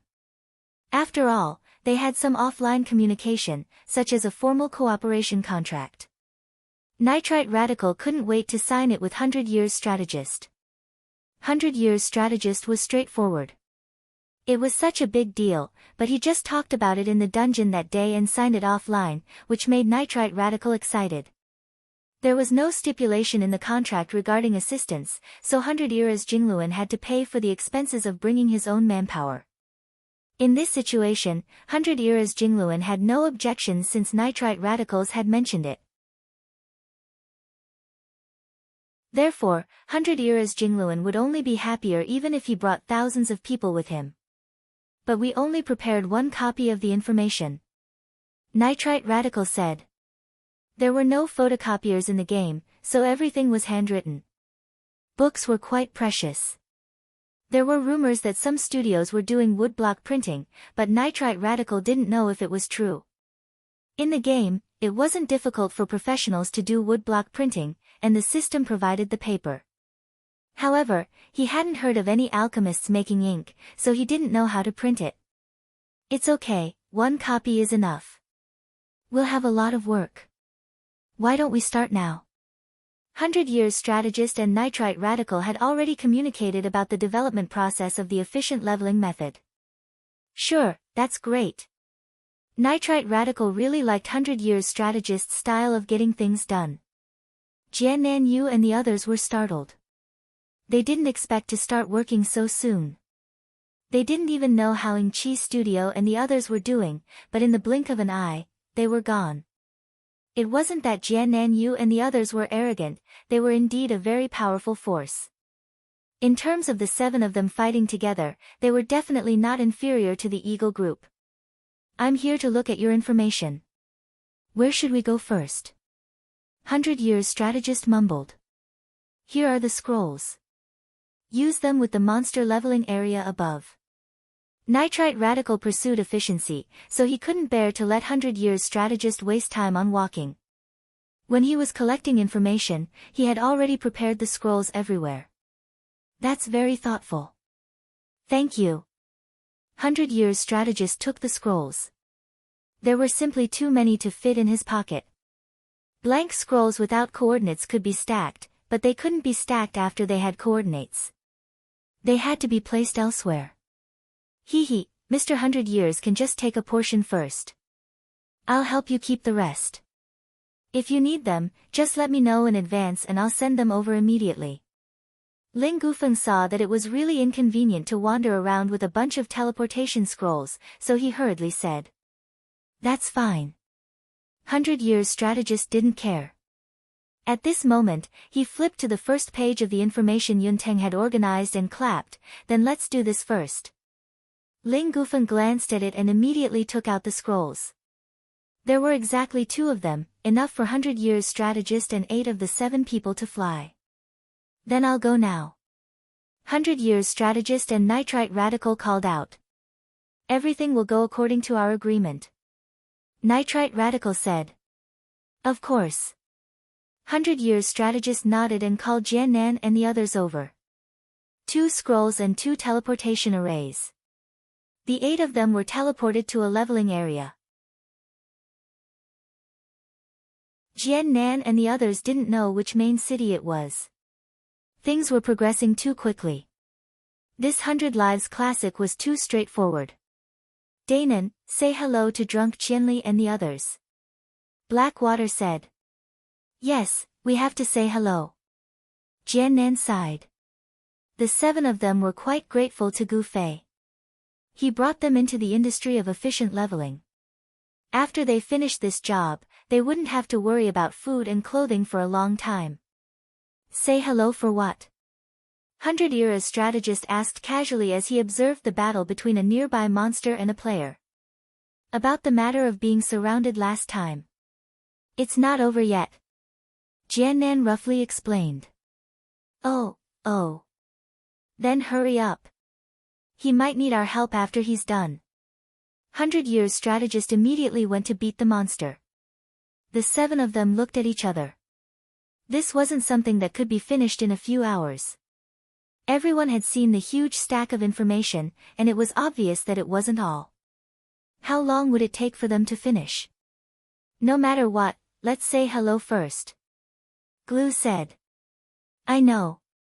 Jiannan nodded and sent a message to Gu Fei and Sword Demon, saying that they had started work with 100 Years strategist.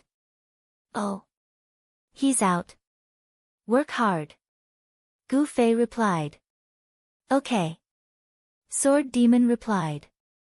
The 2 of them were still in the private room of Little Ray's bar. It hadn't been too long since they sent Yin Yang away. They were trying to figure out Inch's studio's intentions. After a brief discussion, they all had the same opinion. Inch's boss wouldn't be so stupid. With his attitude, it was obvious that he wanted to start a war. However, what was the purpose of starting a war? Was it because he couldn't take it lying down? No matter what, we don't have a way out now. Han family young master said. Not at all. Efficiency leveling has already been signed by 100 Years strategist and cloud soaring. Brother, you said. That's right. Moreover, efficiency leveling has nothing to do with our guild. Only 100 Years strategist and I can do it. Gu Fei said. Fuck, what kind of attitude is that? You're also a member of the guild. How can you separate yourself from the guild so clearly? I despise you. Yutian Xinming said. Who are you talking to? You have no respect for your elders. Gu Fei scolded. I'm just stating the facts. Yutian Xinming didn't dare to argue with Gu Fei.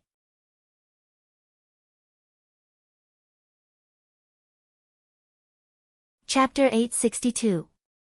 After being scolded, Yutian Xinming didn't dare to make a sound. The private room of the pub became silent. Everyone's mood was quite heavy. Although Sword Demon was the chairman, they couldn't let Sword Demon worry about this alone. They didn't know what Ing Chi's studio wanted to do. After a moment of silence, Brother Yu was the first to speak. Should we tell Old Yun about this in advance? Yes, I'll tell him. Sword Demon nodded. Yun Zhongmu had just sent off drifting and talked to his brothers. His mood was as heavy as the others in the pub. This departure was extremely heaven-defying. Where would they go with their brothers? This question gave Yun Zhongmu a headache. Just as he was feeling helpless, Sword Demon suddenly sent him a message. Sword Demon was always concise and comprehensive. He quickly explained what was going on. Yun Zhongmu was startled. He didn't know whether he should be happy or worried. This trivial matter had changed several times in a day. He couldn't keep up with the pace. Yun Zhongmu was afraid that something new would happen in a few minutes, so he didn't tell his brothers first. He would let this unpredictable situation torment him first. What's your plan now? Yun Zhongmu asked as he thought about drifting. If that guy knew about the latest situation, would he bring up his plan again? However, after realizing how sinister drifting was, Yun Zhongmu had a deeper understanding of the danger of this plan. Even if the other party was a studio, which side would the public be on if this matter was exposed? Who would stand on the public's side? If it was a group activity, the person who would bear the burden would be the chairman, Sword Demon. Drifting, on the other hand, could get benefits and stay behind the scenes. Maybe if Sword Demon didn't reject this plan, this would be Drifting's wishful thinking. You guys practice first. I'm going back to the city. Yun Zhongmu told his brothers. He wanted to go back to the main city to meet Sword Demon and the others. Drifting was really dangerous. Cloud Twilight felt that he had to warn Sword Demon. He was afraid that the message might not be clear. Cloud Twilight was naturally very fast.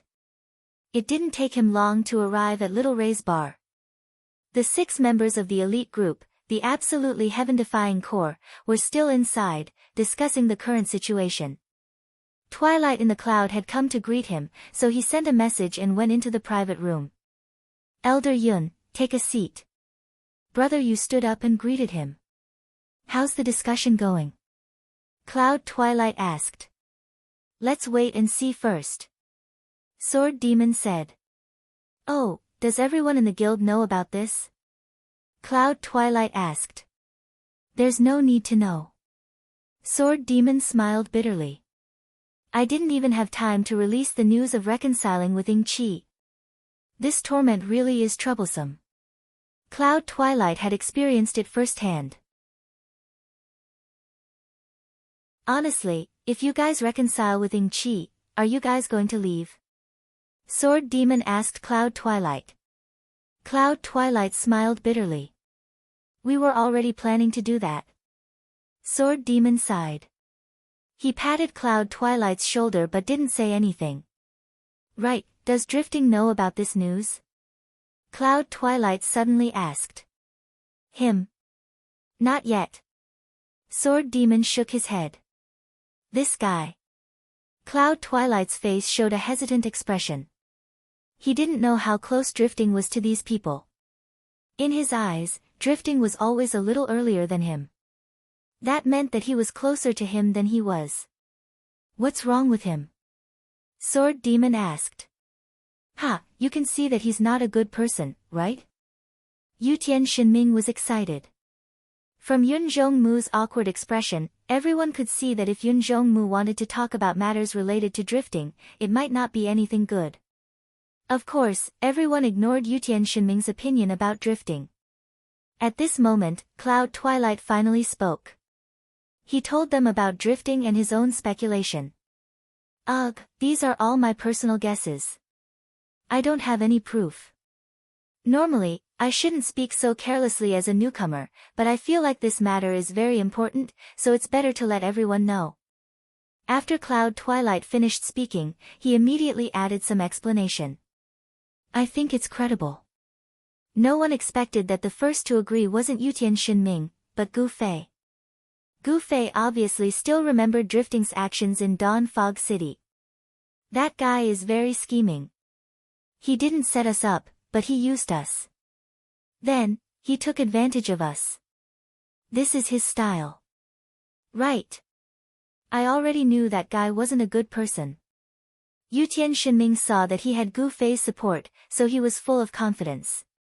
His voice could be heard in half the tavern. He's not a good person, but he's not a bad person either, Han family young master said. Didn't he help us a lot when we were in trouble before? Unscathed in battle said. Good and evil, just playing for himself. That's free and easy, brother, you concluded. Hey, is that guy that cool? Yutian Shinming was dissatisfied. No matter what, it's just speculation. Sword Demon was the same as always. He didn't immediately put a conclusion on Drifting. Yeah, I'm just reminding you. This guy isn't simple. Everyone, be careful. Cloud Twilight let out a long breath. Sword Demon's final decision was exactly what he wanted. If he immediately tried to find trouble with Drifting, it would just be speculation and Cloud Twilight would be under a lot of pressure. However, if he turned a deaf ear to it, Cloud Twilight would be a little unwilling. This was the best. Sword Demon had some confidence in himself, but he didn't say anything. Good. It looks like there won't be any more changes on Ying Qi's side. We don't need to inform everyone to reconcile. Let's just continue. Sword Demon went back to the main topic. Yun Zhongmu sighed. I'll have to explain this one more time. Sorry. Sword Demon had an apologetic expression. No need for that. But, you won't change this time, right? Cloud Twilight half-jokingly said with lingering fear. Don't worry, I won't. Sword Demon definitely didn't want to change it again. Cloud Twilight took in a deep breath and sent a private message to Broken Cloud Pig Immortal and other core members of the 10 Guilds Alliance, telling them to inform everyone. These people naturally wouldn't run over to the super overpowered guild channel to make a ruckus. However, the leveling area was still in an uproar. No one could stand the constant ups and downs. Cloud Twilight didn't explain much because they were already discussing how to deal with Ying Qi. Killing them won't solve the problem from the root. Drifting's plan might make us the scapegoat. What should we do? Unscathed in battle muttered. We don't have to steal their goods. This plan will be a good deterrent for Ing Chi. Han family young master said. Oh. What do you want to do? Brother Yu asked on behalf of everyone. Everything will be the same. Act as Mudo Mudo, sneak into their warehouse, and open the portal. Han family young master said. Brother Yu nodded. A bunch of people suddenly rushing in will scare them to death. That's it. There's no real damage. Yutian Shinming, unscathed in battle, and Cloud Twilight all felt that it wasn't enough. I'm not against taking equipment. What about you guys? Can you accept it? Han family young master said. Gu Fei shook his head, Sword Demon shook his head, and Cloud Twilight nodded. Brother Yu and Yutian Shinming hesitated. Unscathed in battle said, take equipment. Wouldn't that ruin our reputation? Take it out and throw it all away. Han family young master said. What? Everyone was shocked. We don't want to use it ourselves or sell it for money. We just want to teach Ing Chi a lesson. They plotted to kill our people, disrupt our game, and waste our time. If it's up to me, stealing their equipment isn't too much. But if we steal it, we won't use it ourselves or sell it for money. We'll just throw it away and let the system refresh it. Won't everyone feel better this way? Han family young master said. I don't think so. Throwing away so many high-quality equipment? I'm in so much pain. Unscathed in battle said. It's quite a pity. Cloud Twilight and his brothers had dropped quite a bit of equipment after the battle and needed to replenish it. I think it's pretty cool. A lot of people will be dumbfounded. Yutian Shinming was a bit excited. Doing this won't shut people's mouths, right? There will always be people who suspect that we're just pretending to throw away some of the equipment. Brother Yu said. Who cares about them? As long as no one feels bad about it. Han family young master said calmly. If that's the case, then I think it's pretty good. Brother Yu stood on the side of the supporters.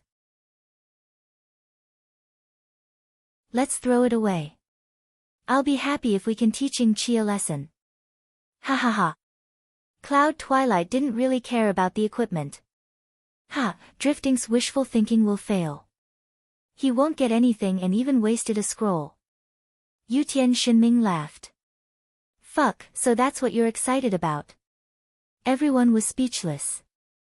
No wonder Yutian Shinming was excited about throwing away all the equipment. He didn't want Drifting to be happy no matter what. What a huge grudge. His main goal was to mess up Drifting at all times. After the five expressed their opinions, they looked at Gu Fei and Sword Demon.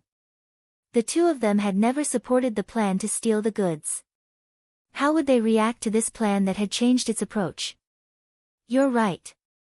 Gu Fei seemed to be showing signs of relenting. Those guys caused trouble for us players. Some lost levels, and some went to jail. We suffered such a huge loss, but we can't even pay them back. That's a little ridiculous. I think it's not a bad idea to get their equipment and sell it to the players who suffered losses in this incident. That's good. Fuck, we can't just go to jail for nothing. Unscathed in battle was excited. Qianli was completely enlightened after getting drunk. Qianli, you're not just talking about us, right? There are many players involved in this incident. Sword Demon said. Of course, it's all because of them. Gu Fei nodded. Unscathed in battle was startled. You mean, we have to pay for all the players who suffered losses?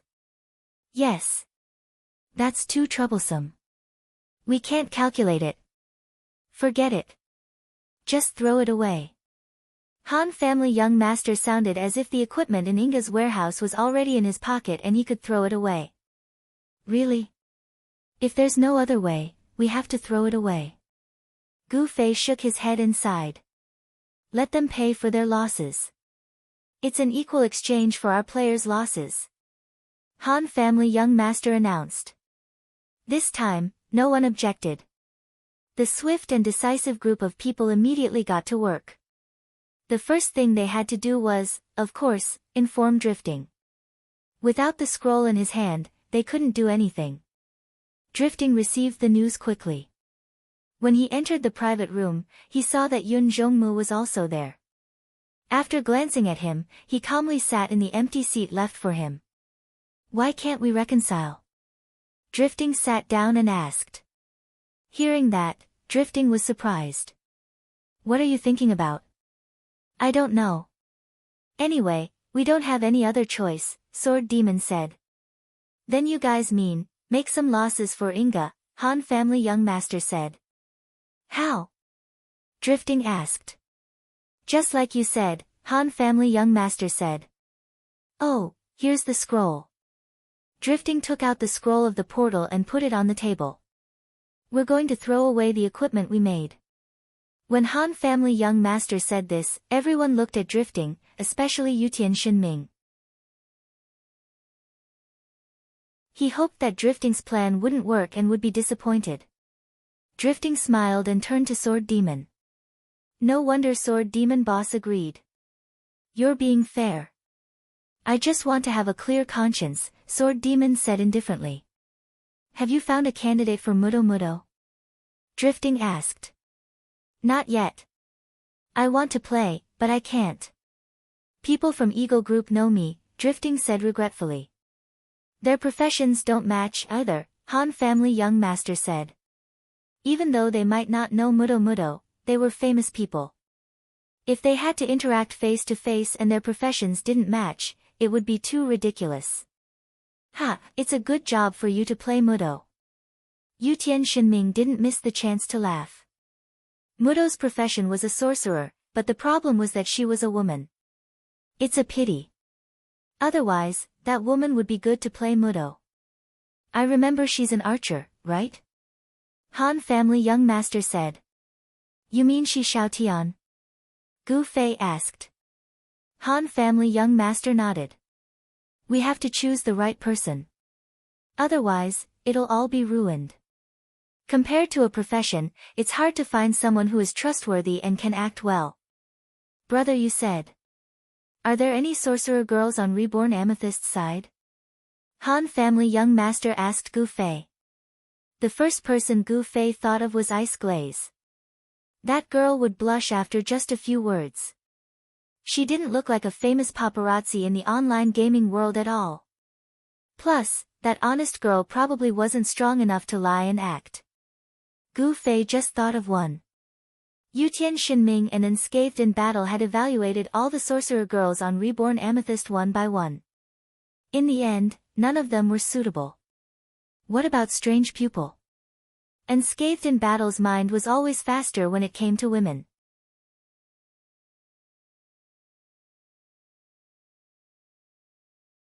Chapter 863. The walls have ears, why don't we go somewhere else? Brother Yu suggested, seeing that the candidates were getting more and more obvious. These people were lacking in everything but a place.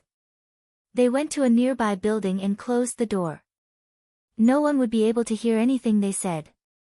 Speaking of Strange Pupil, isn't Strange Pupil a little too famous? How do we know if the people from Eagle Party know her? Also, is Strange Pupil reliable? She doesn't seem to be that close to her, Brother Yu suggested. Brother Yu continued the conversation as soon as they returned to the stronghold. Are you familiar? The Han clan's young master asked Gu Fei. Why are you asking me? Gu Fei was surprised. You're wearing her ring, Han family young master said. The first thing Gu Fei did in the previous battle was to borrow Strange Pupil's mana ring. He still wore it on his finger. Everyone looked at Gu Fei's finger and nodded. Being able to borrow equipment in the game was proof that they were very familiar with each other. We don't need connections to borrow things, we need trust, understand? Gu Fei patted his chest. Just tell me if Strange Pupil will work or not. Han family young master was too lazy to waste time with him. Can't we just ask her? Gu Fei was about to send the message when young Master Han said coldly, you better be able to confirm it yourself. Stop asking so many questions. Are you afraid that the news won't reach Ing Chi's studio? What do you mean? Gu Fei was confused. If you really don't know strange pupil's background and interpersonal relationships, then forget it. What if she's friends with Eagle Party? Han family young master said. Gu Fei was stunned again. Strange pupil knew Eagle Party. He suddenly felt that he could not ignore this possibility. This was because he remembered strange pupil's past.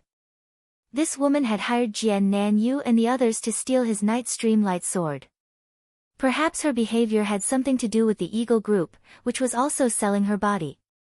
Isn't the Eagle Regiment mainly active in the southeast? How could it be related to our people? Yutian Xinming said. Be careful. The person must be absolutely reliable.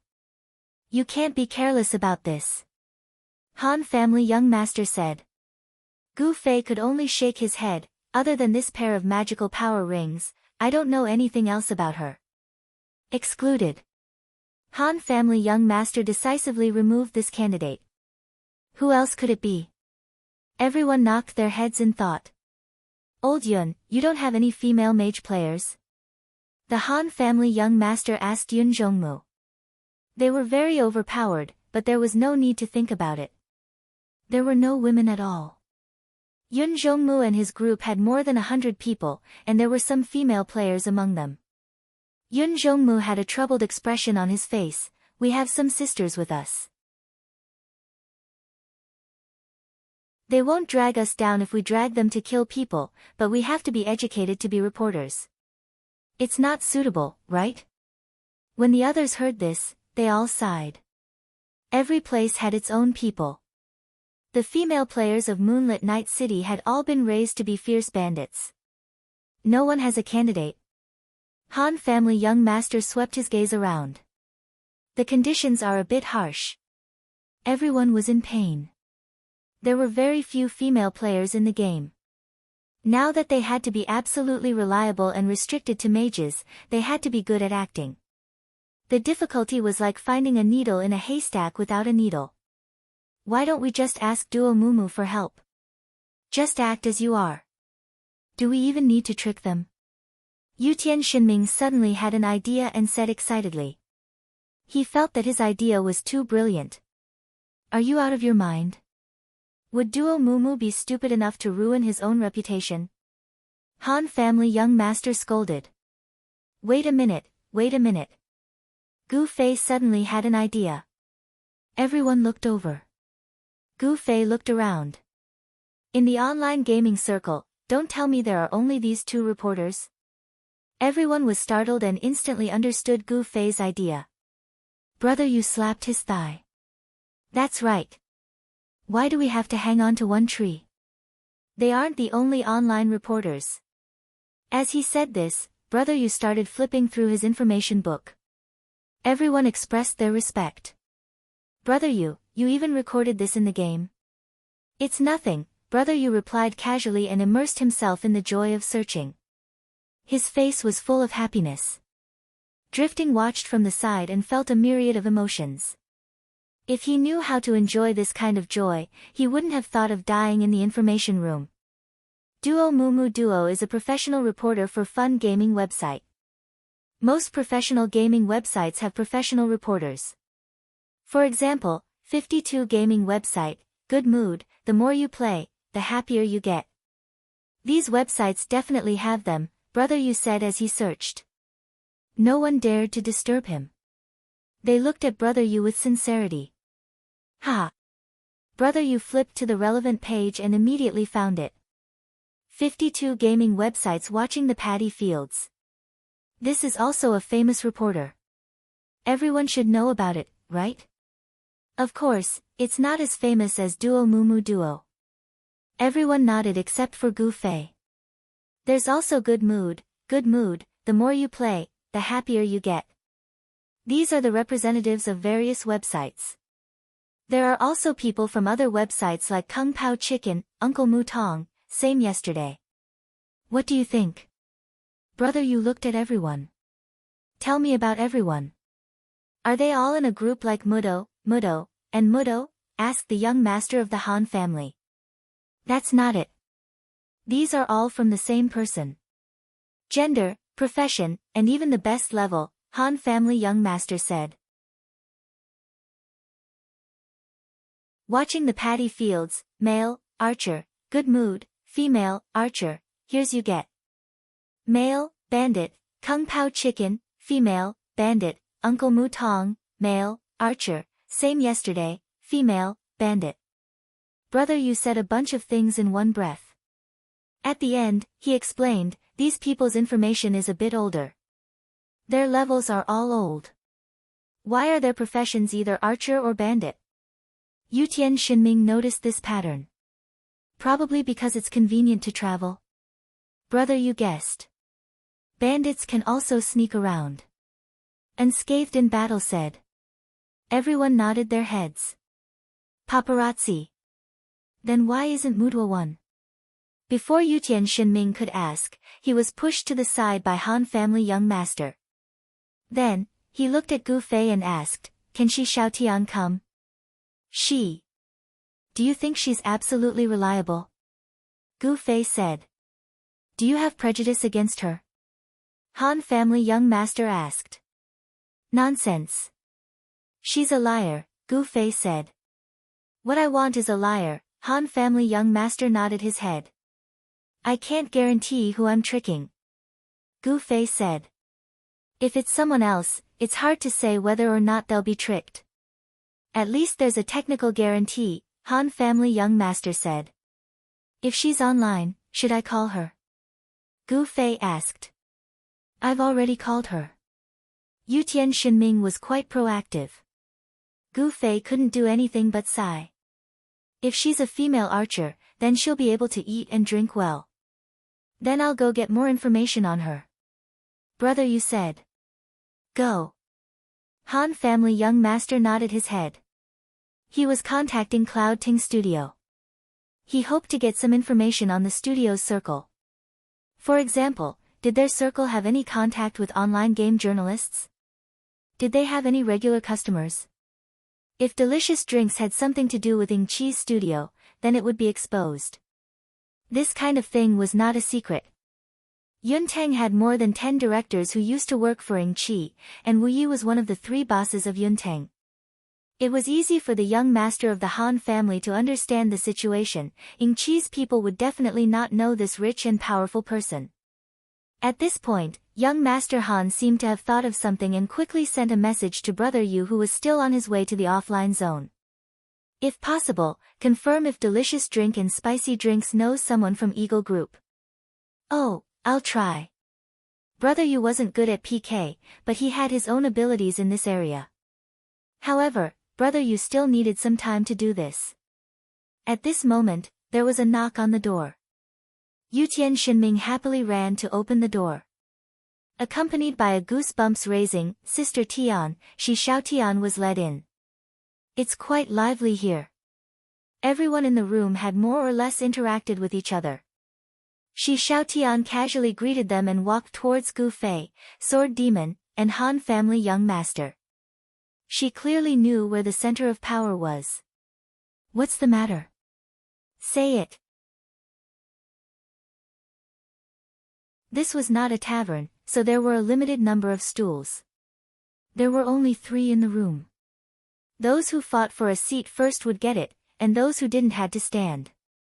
Most of them were reserved, unlike Yutian Shinming and Unscathed in Battle, who shamelessly fought for a seat.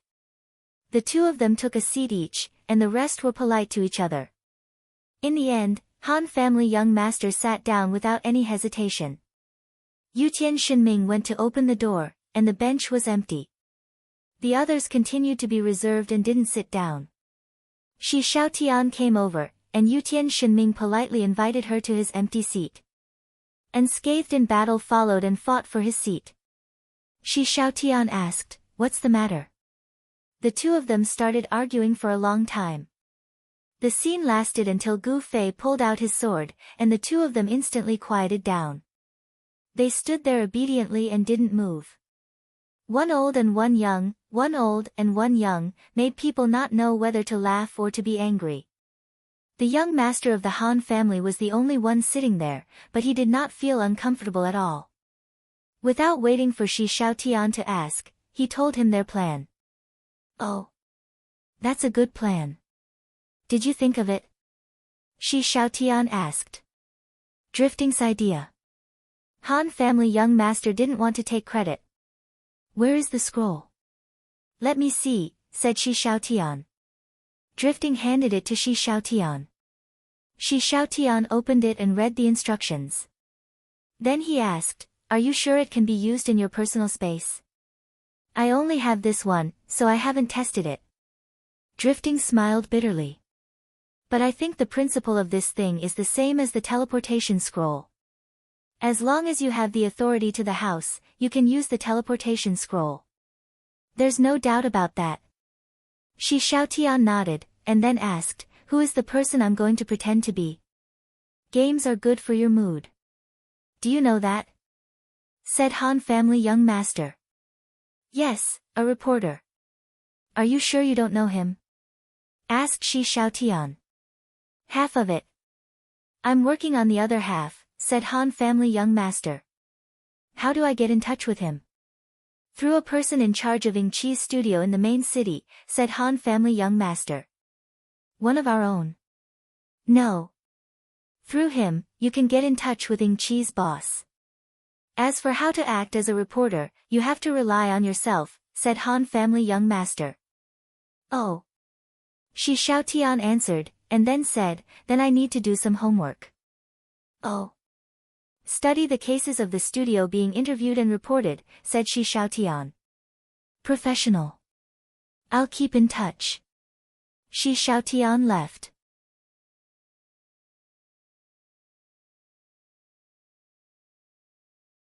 Chapter 864.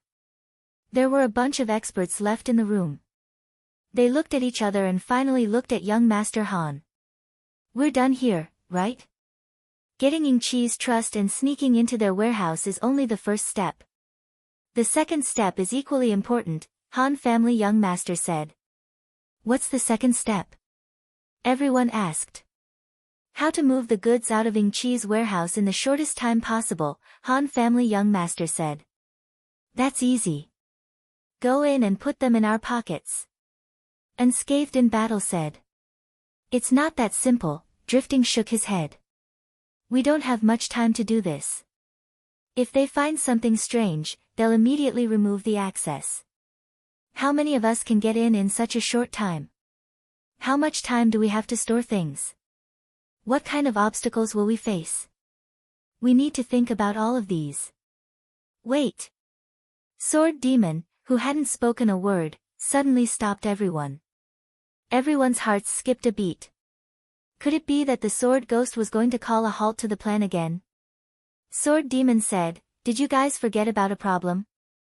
When we open the warehouse to the players, we'll see the players' names. How can Shi Xiaotian pretend to be eating hot drinks?" Everyone was startled when they heard that. Even young Master Han furrowed his brows. This was such an obvious loophole, but they had really overlooked it just now. Or maybe eating hot drinks is just a pseudonym for the article. "He doesn't use this ID in the game," Drifting said. "If that's the case, brother, you wouldn't have kept it a secret." Han family young master shook his head. He looked at his friends list. "Brother, you had already gone offline. I hope Ying Qi and Eagle Group don't know about this." Unscathed in battle said. "That's hard to guarantee."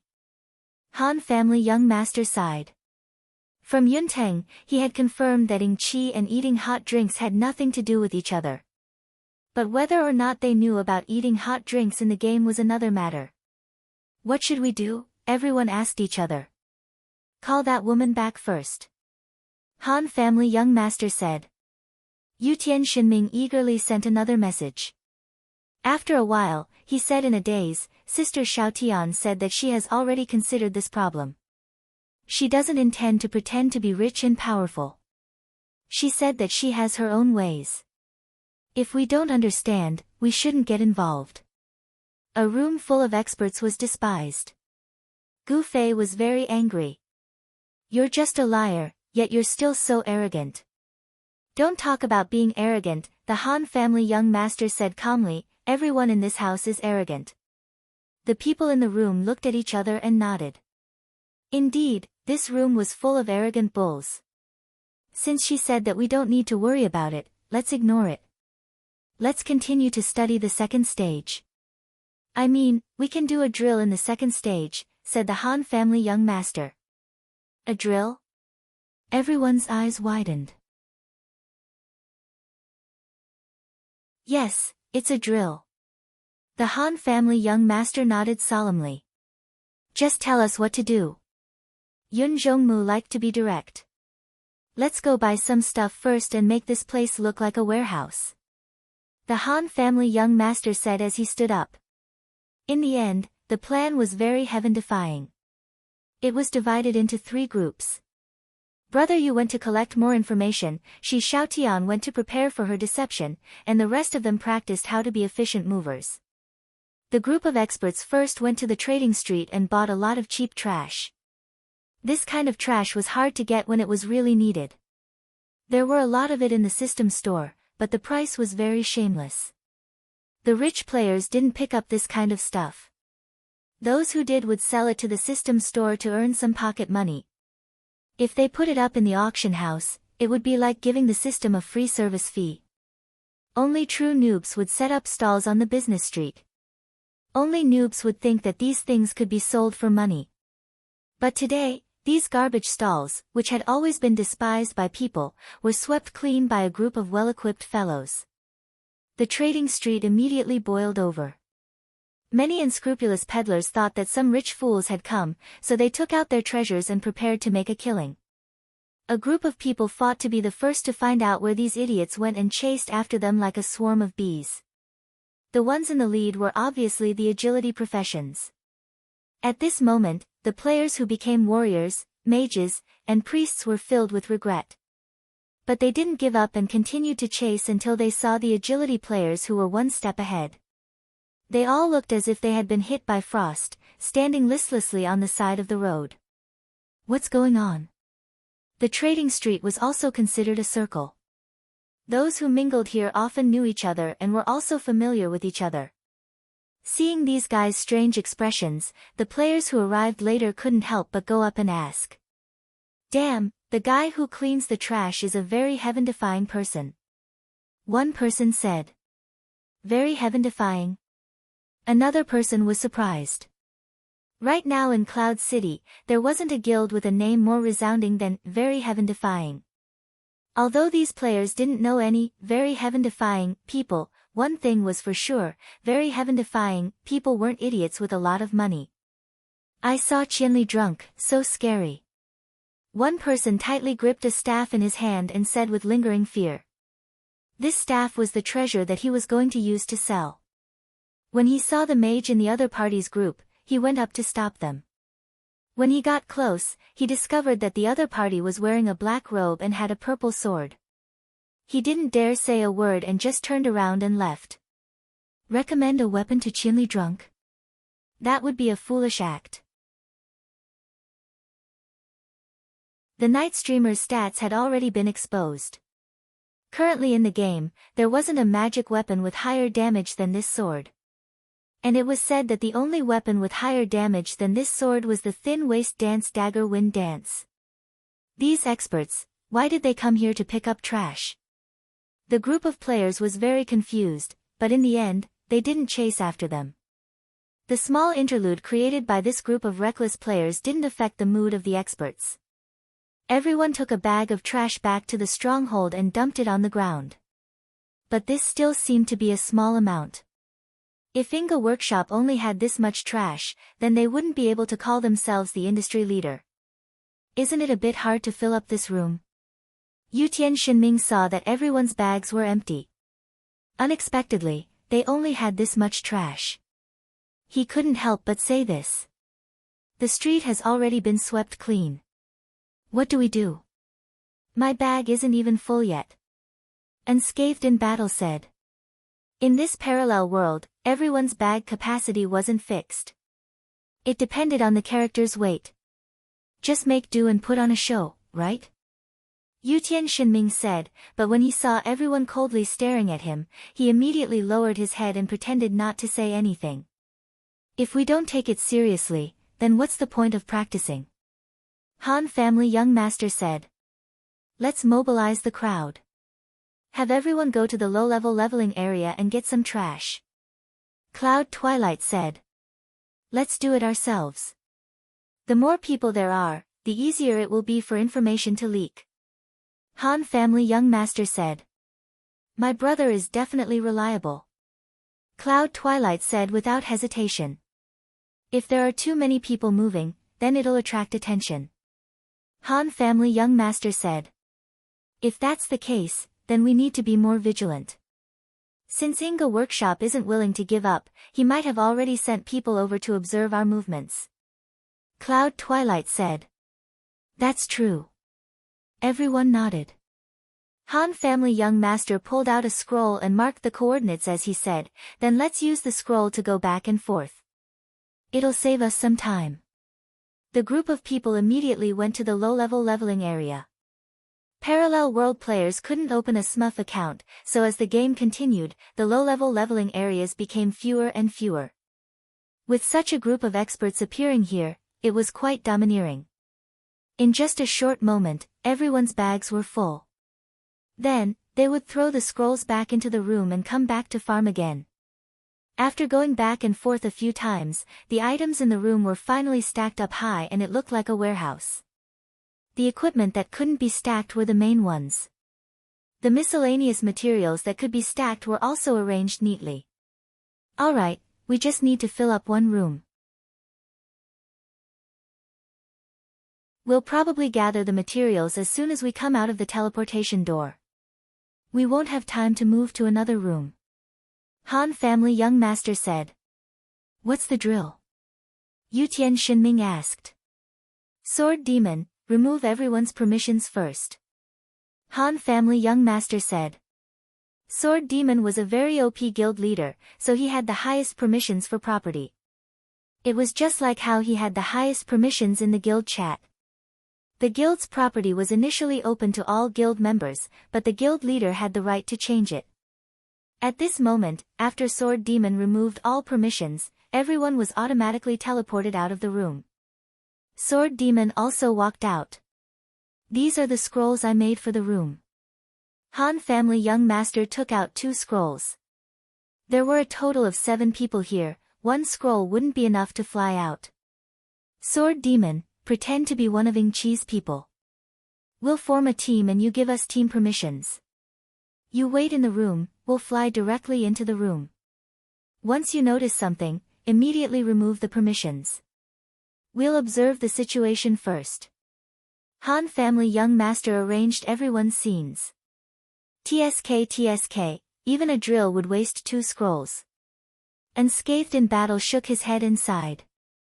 Sword Demon had already set up the permissions and entered the room. The 6 people outside held 2 scrolls and waited for Han family young master to speak. Wait a moment, let's catch them off guard. Han family young master said. After standing there stupidly for about 5 minutes, Han family young master nodded. The person holding the scroll immediately used the scroll and the teleportation circle opened. However, the white light faded and the teleportation failed. The system indicated that the teleportation coordinates were invalid. Everyone was startled. Sword Demon had already pushed open the door and walked out, looking at them helplessly. You removed the permissions? Everyone asked. Sword Demon nodded. You didn't just open the interface and wait for it, right? Of course not. You're too fast. Of course I did it as fast as possible. Sword Demon said. Everyone looked towards Han family young master. In theory, Ing Chi's people wouldn't have the mental preparation like Sword Demon, so they would be a bit slower in their reactions. How far did the teleportation go? Han family young master asked Sword Demon who was teleporting to the destination. I didn't pay much attention. Sword Demon was focused on removing the permissions and didn't have time to observe the changes in the teleportation circle. There's no point in calculating the time. We won't be using the teleportation circle. Han family young master shook his head. Have you used this teleportation circle before? Sword Demon asked Drifting. Drifting shook his head. I don't know if there's one on the market. It would be best if we could get one and see the effect. Han family young master said. I haven't seen it before. Drifting said. Let me see if Cloud Soaring has any ideas. Han family young master said. The studio was much more resourceful than the players. Nitrite understood that Han family young master must be thinking of ways to trick Chi. Although he was busy with the leveling process, Han family young master didn't hesitate to ask for help. When he heard that they needed a scroll, he didn't ask much and immediately sent someone to inquire. How is it? Everyone was waiting for the news from Han family young master. I don't know yet. He went to inquire. Han family young master said. It's necessary to use the teleportation scroll to test it out. The teleportation scroll can teleport 4 people at once.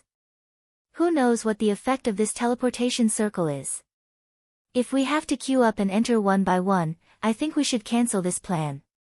It was rare for Zhang Wushang to be serious, and what he said made a lot of sense.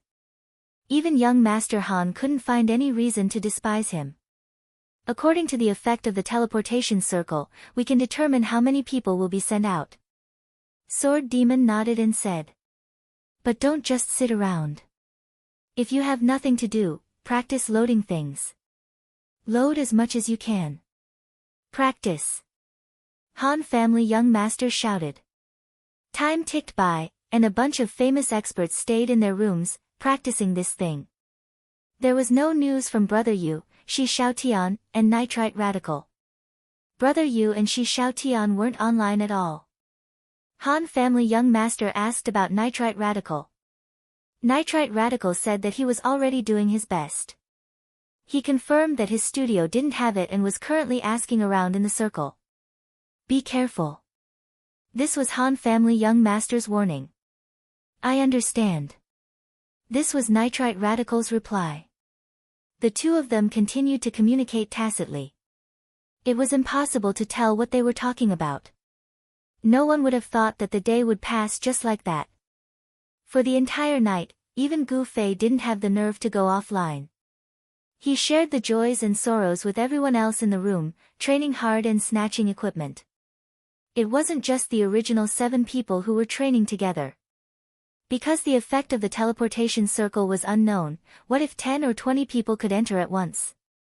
With this assumption as the premise, Yun Zhongmu called a few of his brothers over to carry out simulation training together. As for Brother Yu, Shi Xiaotian, and Nitrite Radical, they didn't move even when the sky turned bright. Let's rest first. There might be news when we wake up. Everyone went to the resurrection point, said goodbye to each other, and went offline. That night, they simulated several possible scenarios that could happen after the teleportation was successful and conducted targeted training. The results were quite satisfactory. Many people felt that it was a pity to only do this once after training so hard. It would be best if they could do it 8 or 10 times to make up for their hard work. In the afternoon, the first person to come online was Sword Demon. When it came to something that he had decided to do, Sword Demon would immediately become the most serious and attentive one. As soon as he came online, Brother Yu immediately sent a message. Where are you? Why isn't anyone here at this time? It was already 3:30 in the afternoon.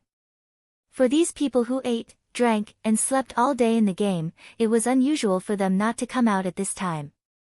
Everyone's normal routine was to wake up at noon, eat lunch as breakfast, and then start the day's game. Sometimes, they slept late in the morning and went online late. But at this time, everyone was still not here at 3 o'clock. This was very unusual. Last night, we played quite late. Maybe they're still resting. Sword Demon replied to Brother Yu. How are things on your side? I've looked through many channels, and I'm 100% sure that eating hot drinks and Eagle Group have nothing to do with each other. They definitely don't know each other. Those who have dealt with eating hot drinks face to face all say that she's a pretty woman.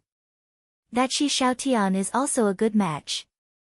However, eating hot drinks level isn't high. She's only level 39 and hasn't changed classes yet. Brother, you said. The situation has changed.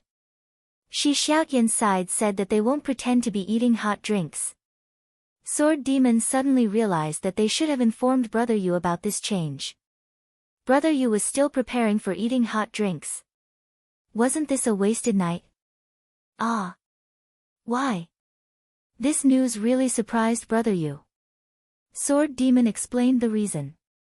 Brother Yu focused on the big picture and didn't lose his temper over his wasted effort.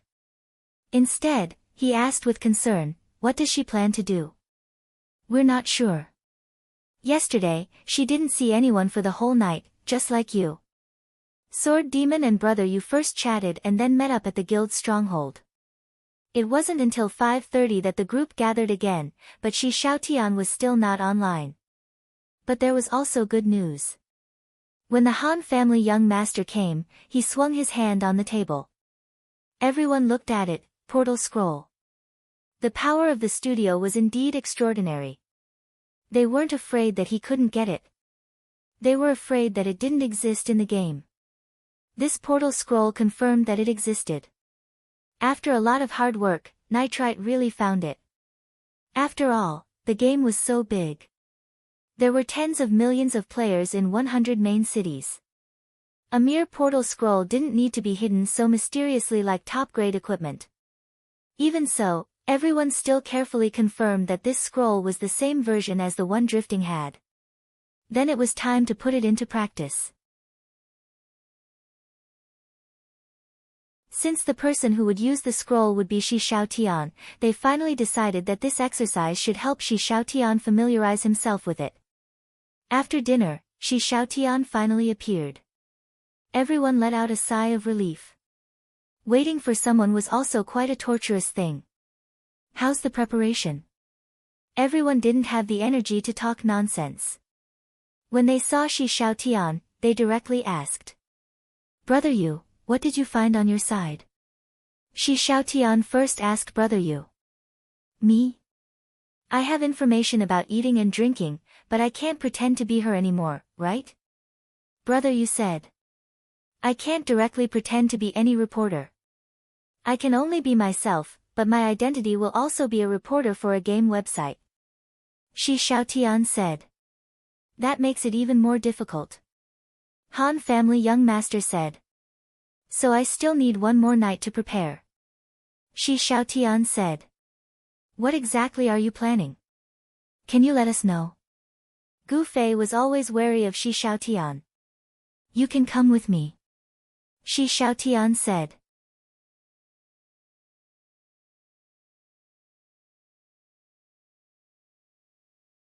Chapter 865. Gu Fei hesitated for a moment, but Yutian Shinming and Unscathed in Battle had already stood up. They enjoyed doing things with beautiful women, no matter what they did. The two of them stopped Gu Fei. Qianli, there's no need to trouble you with this kind of small matter. Killing and robbing are your arts.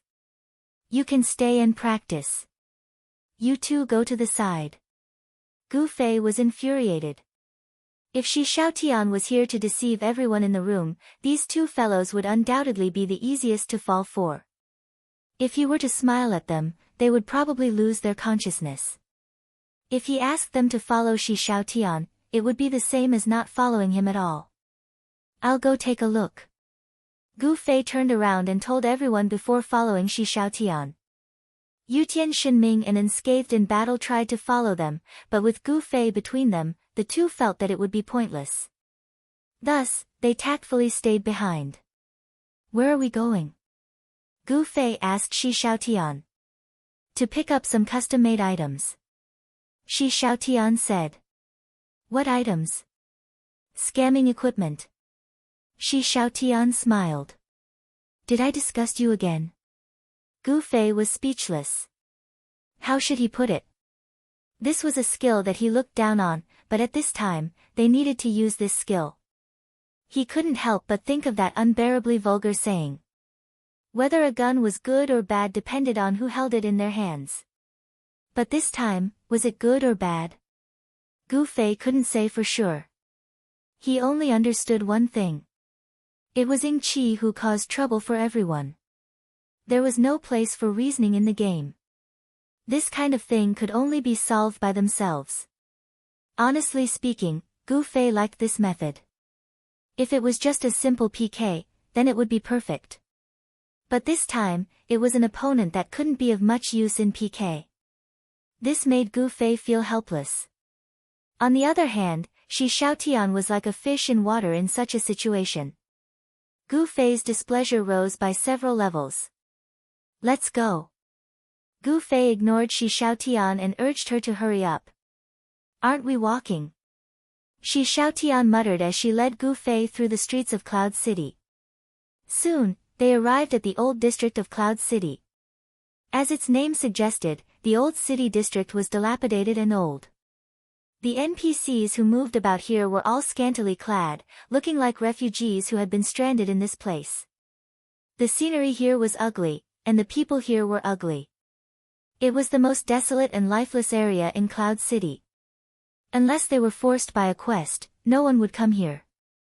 Gu Fei, who had gone through all the streets of Cloud City, had never been here before. He looked at the scene in surprise. It was completely different from his impression of Cloud City. He almost suspected that he and Shi Xiaotian used a teleportation scroll to change places. Where is this? Gu Fei couldn't help but ask. Broken District. You've never been here before? The old district was called the Broken District by Cloud City players. No. Gu Fei looked around. Then it can only mean that you've never done quests in the game. Shi Xiaotian said. Although no one liked to come to the old district, there were still a few quests with generous rewards that would send players to this place. Unexpectedly, he hadn't done any of these quests. There were only two possibilities for a player over level 40. First, he wasn't a player from Cloud City. Second, he was a drunk Qinli. This was the first time Gu Fei returned to the old district. He was somewhat curious. Not only were the houses broken, but there was also a foul smell in the air from time to time. The NPCs here were also disgusting. People wouldn't feel the slightest bit of pity for them living in such a harsh environment. One had to know that there were many sad NPCs in the game that made people cry. It was because they were all fake that they were designed to be pitiful and emotional. Wouldn't they feel anything if they knew they were fake? Then the TV and movies wouldn't trick people into laughing and crying. However, the old district wasn't such a place. This place seemed to be designed to make people feel disgusted. It really wasn't a place that would make people feel the slightest bit of joy. What are we doing here? Gu Fei was curious. Like any other player, he didn't have a good impression of this place. To find someone. Shi Xiaotian said. Someone, or an NPC? Gu Fei needed to confirm. He didn't think that anyone would be willing to meet someone in this kind of place. People. In the end, Shi Xiaotian's answer surprised Gu Fei. Gu Fei didn't waste any more time and followed behind Shi Xiaotian. They arrived at a dilapidated courtyard where the walls were already burnt black. Shi Xiaotian seemed to be very familiar with the place. He walked directly to a part of the wall that was missing a tooth, stood on tiptoe, and poked his head in. Bam bam, I'm here. Are you there? Yes. A reply came from the courtyard. Shi Xiaotian jumped back and continued to walk to the side. There was a hole in the wall in front of them. A person stood out and waved at Shi Xiaotian. Han bang bang. Shi Xiaotian walked up and introduced the person to Gu Fei. Hello. Gu Fei nodded. Do you recognize me? Shi Xiaotian asked Han bang bang with a smile. Qinli drunk? Han bang bang looked at Gu Fei. A black-cloaked mage, and Shi Xiaotian intentionally asked this question. Obviously, he was a famous person. A famous black-cloaked mage would be an idiot if he didn't guess Qinli drunk. Come in. Han Bang Bang led the two into the courtyard. Where is this? Gu Fei was confused. Could this courtyard be considered a property? Did it belong to Han Bang Bang? A place like this should be the cheapest in Cloud City, right? The houses in the city are too expensive. We can't afford it, so we can only stay in this place. It's pretty secluded. Boss Qianli, please don't tell anyone about me. The last sentence was obviously a joke. It was obvious that he trusted Shi Xiaotian very much. Thus, he began to trust the people Shi Xiaotian brought with him. Love me, love my dog, love my dog. Gu Fei immediately saw the yard full of junk after entering the courtyard. There were wood shavings, paper scraps, and all kinds of strange materials that Gu Fei didn't recognize. Han Bang Bang went straight to a huge rock. The rock was about half the height of a person. It was very flat, and there were a lot of things on it. It looked like a table. Halfway there, she seemed to have suddenly thought of something, and she turned around and said, Boss Qianli, I've heard about your night streak for a long time. I wonder if you can show it to me. Sure. Gu Fei took out the night streamer from his pocket. After taking a look at the map, Han Pudding ran over to a pile of broken wood and rummaged through it a few times. She then ran back to Gu Fei's side. She held something in her hand and compared it to the night streamer sword. She shook her head and said, Damn it, I knew those drawings weren't reliable. The difference is too big. The dimensions aren't right. Gu Fei almost fainted when he saw it. Han Bang Bang was holding a wooden sword, but it was obviously modeled after his night streamer. It was also colored. At first glance, Gu Fei was a little confused. However, after taking a closer look, he noticed that there were obvious differences in the size of the two swords. This was especially true for the Night Stream sword, which was an exquisite piece of equipment. Han Pudong's wooden sword didn't have a single bit of that glow. Han Bang Bang also noticed the problem. He touched the night streamer and said, is this the unique glow of a top-tier equipment? This is the first time I've seen such a dark purple color. This is really a challenge. What do you do? Gu Fei was more or less aware, but he still couldn't help but ask. Han Putuan did not answer. He continued to study the night streamer in Gu Fei's hand until Gu Fei put the sword back into his pocket. Han Putuan finally withdrew his gaze, but he did not answer Gu Fei's question. Instead, he quickly took out a small notebook from his pocket and began to write on it while muttering to himself. At that moment, Gu Fei really thought he had been possessed by Brother Yu. Who is he? Gu Fei turned to look at Shi Xiaotian. It's just as you thought, a counterfeit. Shi Xiaotian said. Fuck. Gu Fei couldn't help but blurt out. As a teacher, he normally tried to avoid saying these kinds of words. As he spoke, he walked around and discovered that Han Putuan's skills were quite extraordinary. There were quite a few of his creations buried in the trash around him. The equipment made out of wood actually looked like top-tier equipment with a layer of glow on it. Players who were familiar with top-tier equipment would be able to tell the difference if they looked closely. However, Gu Fei could not understand how this effect could be artificially created. After Han Putuan finished writing in his notebook, he moved to Gu Fei's side and said, Boss Qianli, I heard that you have a wanted license. Can you? No. Gu Fei's face darkened. Gu Fei had unintentionally become an accomplice to the counterfeits. He really wanted to chop this guy up. However, when he thought about it, Han Putuan's craftsmanship and level probably had nothing to do with it. So what if he killed him? Destroy his counterfeit workshop? This thought popped into Gu Fei's mind again. It was obvious that Han Putuan needed to be discreet, but he couldn't afford a private house in the game, so he could only hide in a rundown courtyard in the old city. When Gu Fei arrived, he didn't see a single NPC around. Even players who were doing quests wouldn't set foot here, so he made this place look like his private house. Don't think too much about it. At this time, Shi Xiaotian finally came over and said, Peng Peng is just a craftsman. His products are mainly for the sake of people like us. We're the ones who take them to the market to cheat. It has nothing to do with him. It's not a problem for him to make equipment out of wood, is it? This. Gu Fei was speechless for a moment. He didn't know what to say to this counterfeit enthusiast in front of him. Humans loved to make knockoffs, and in the end, knockoffs were used by others to cheat others. This was another messy account. Everyone was responsible, but it was impossible to stop it.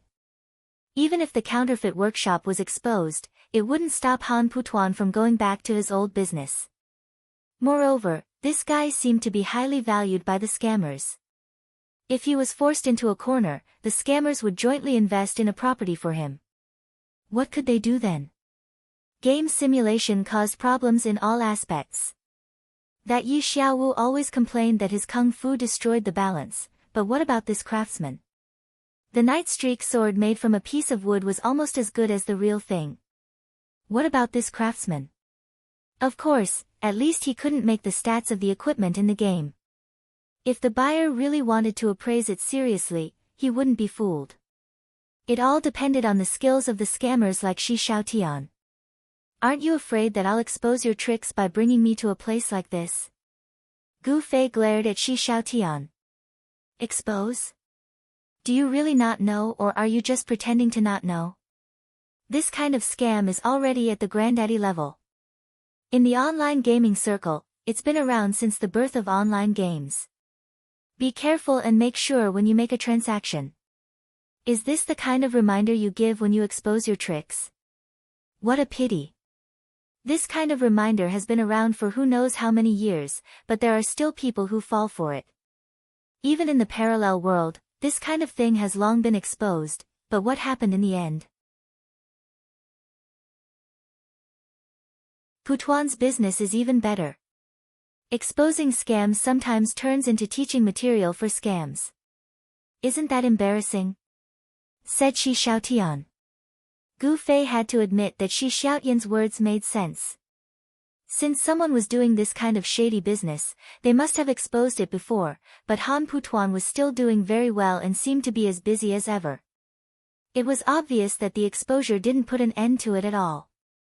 Perhaps this problem could only be solved by the intervention of the game developers and completely removing people like Han Putuan from the game. But Gu Fei looked at Han Putuan. Han Putuan was holding the notes he had taken after looking at Gu Fei's Night Streak sword. He was currently holding his counterfeit sword and pondering over it. From time to time, a confused expression would appear on his face.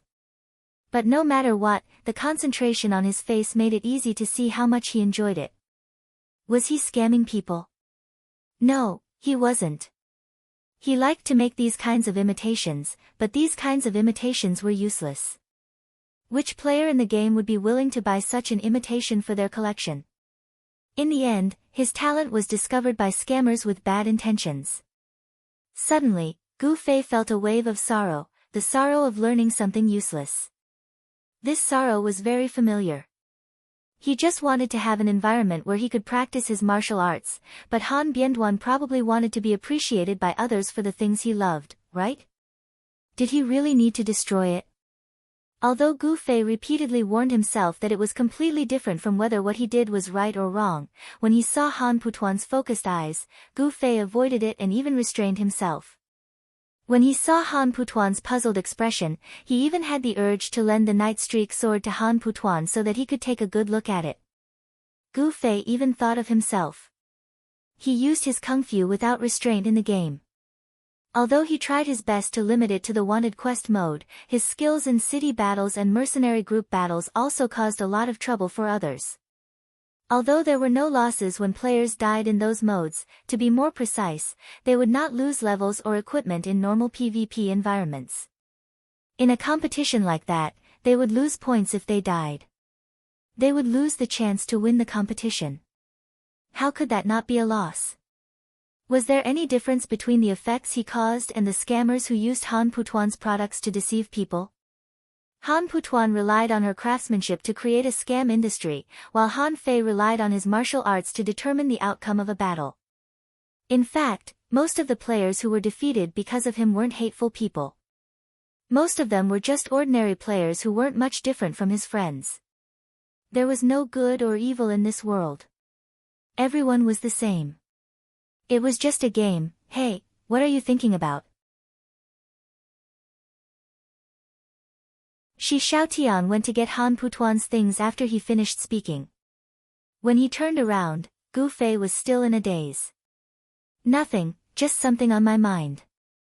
Gu Fei said. Even violent flying has something on his mind? Shi Xiaotian asked. Who doesn't?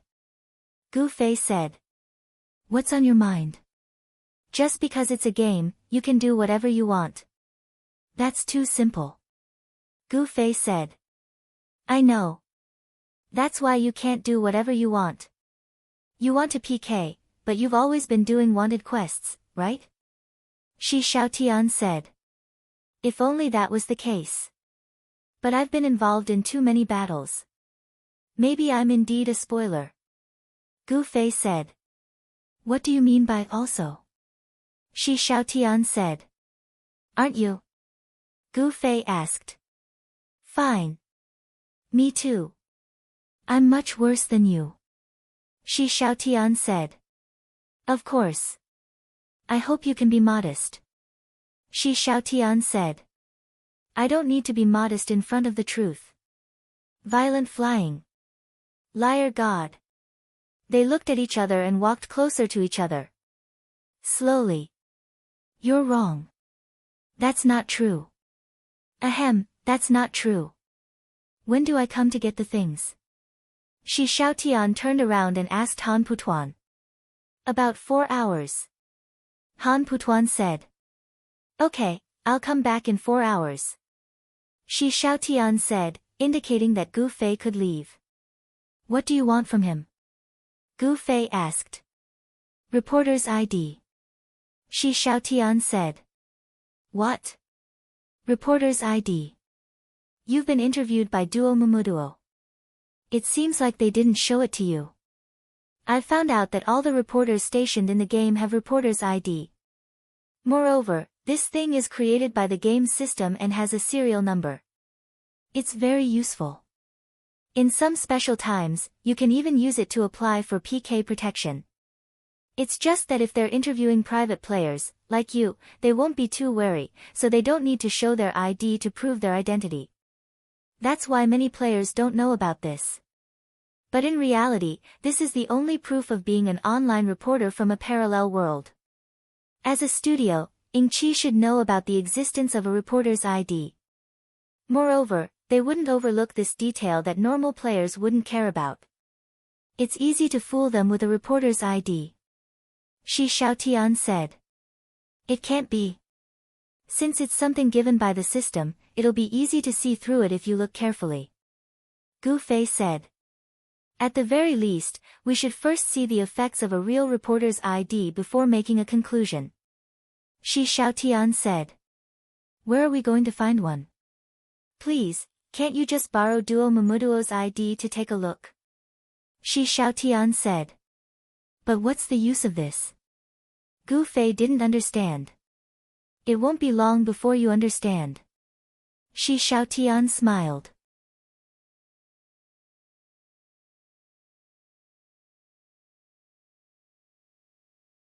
Chapter 866. Gu Fei and Shi Xiaotian didn't spend too much time in the old city. In the mercenary channel, everyone hoped that Gu Fei could give them a live broadcast.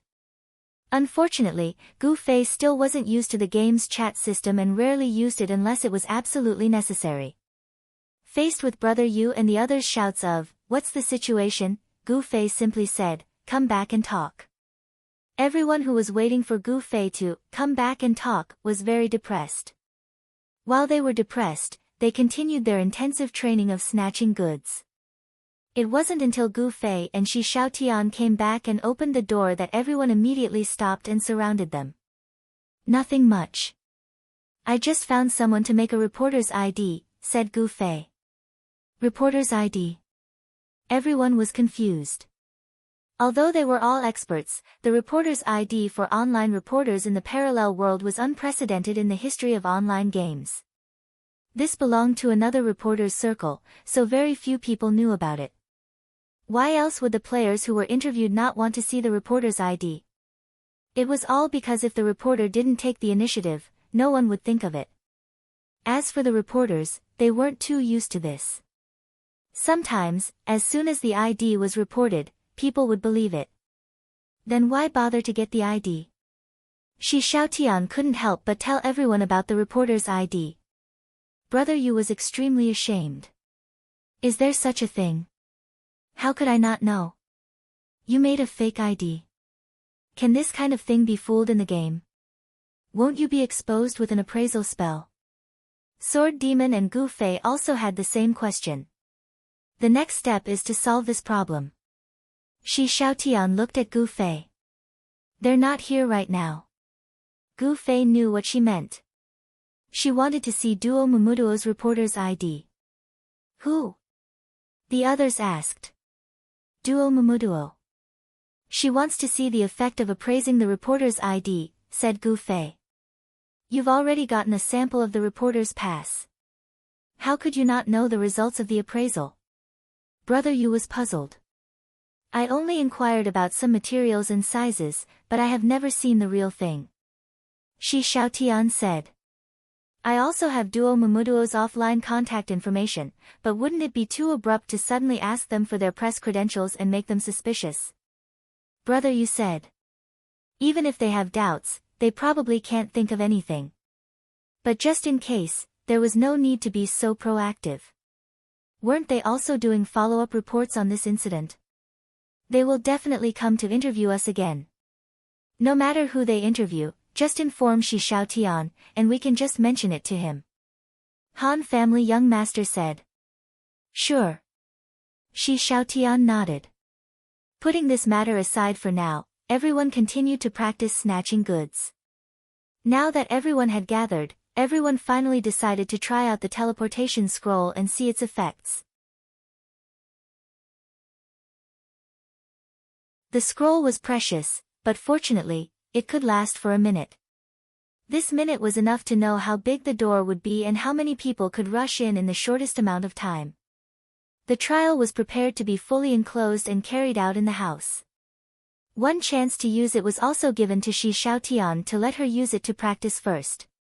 In the corner of the house, Shi Xiaotian took the scroll and made the coordinates.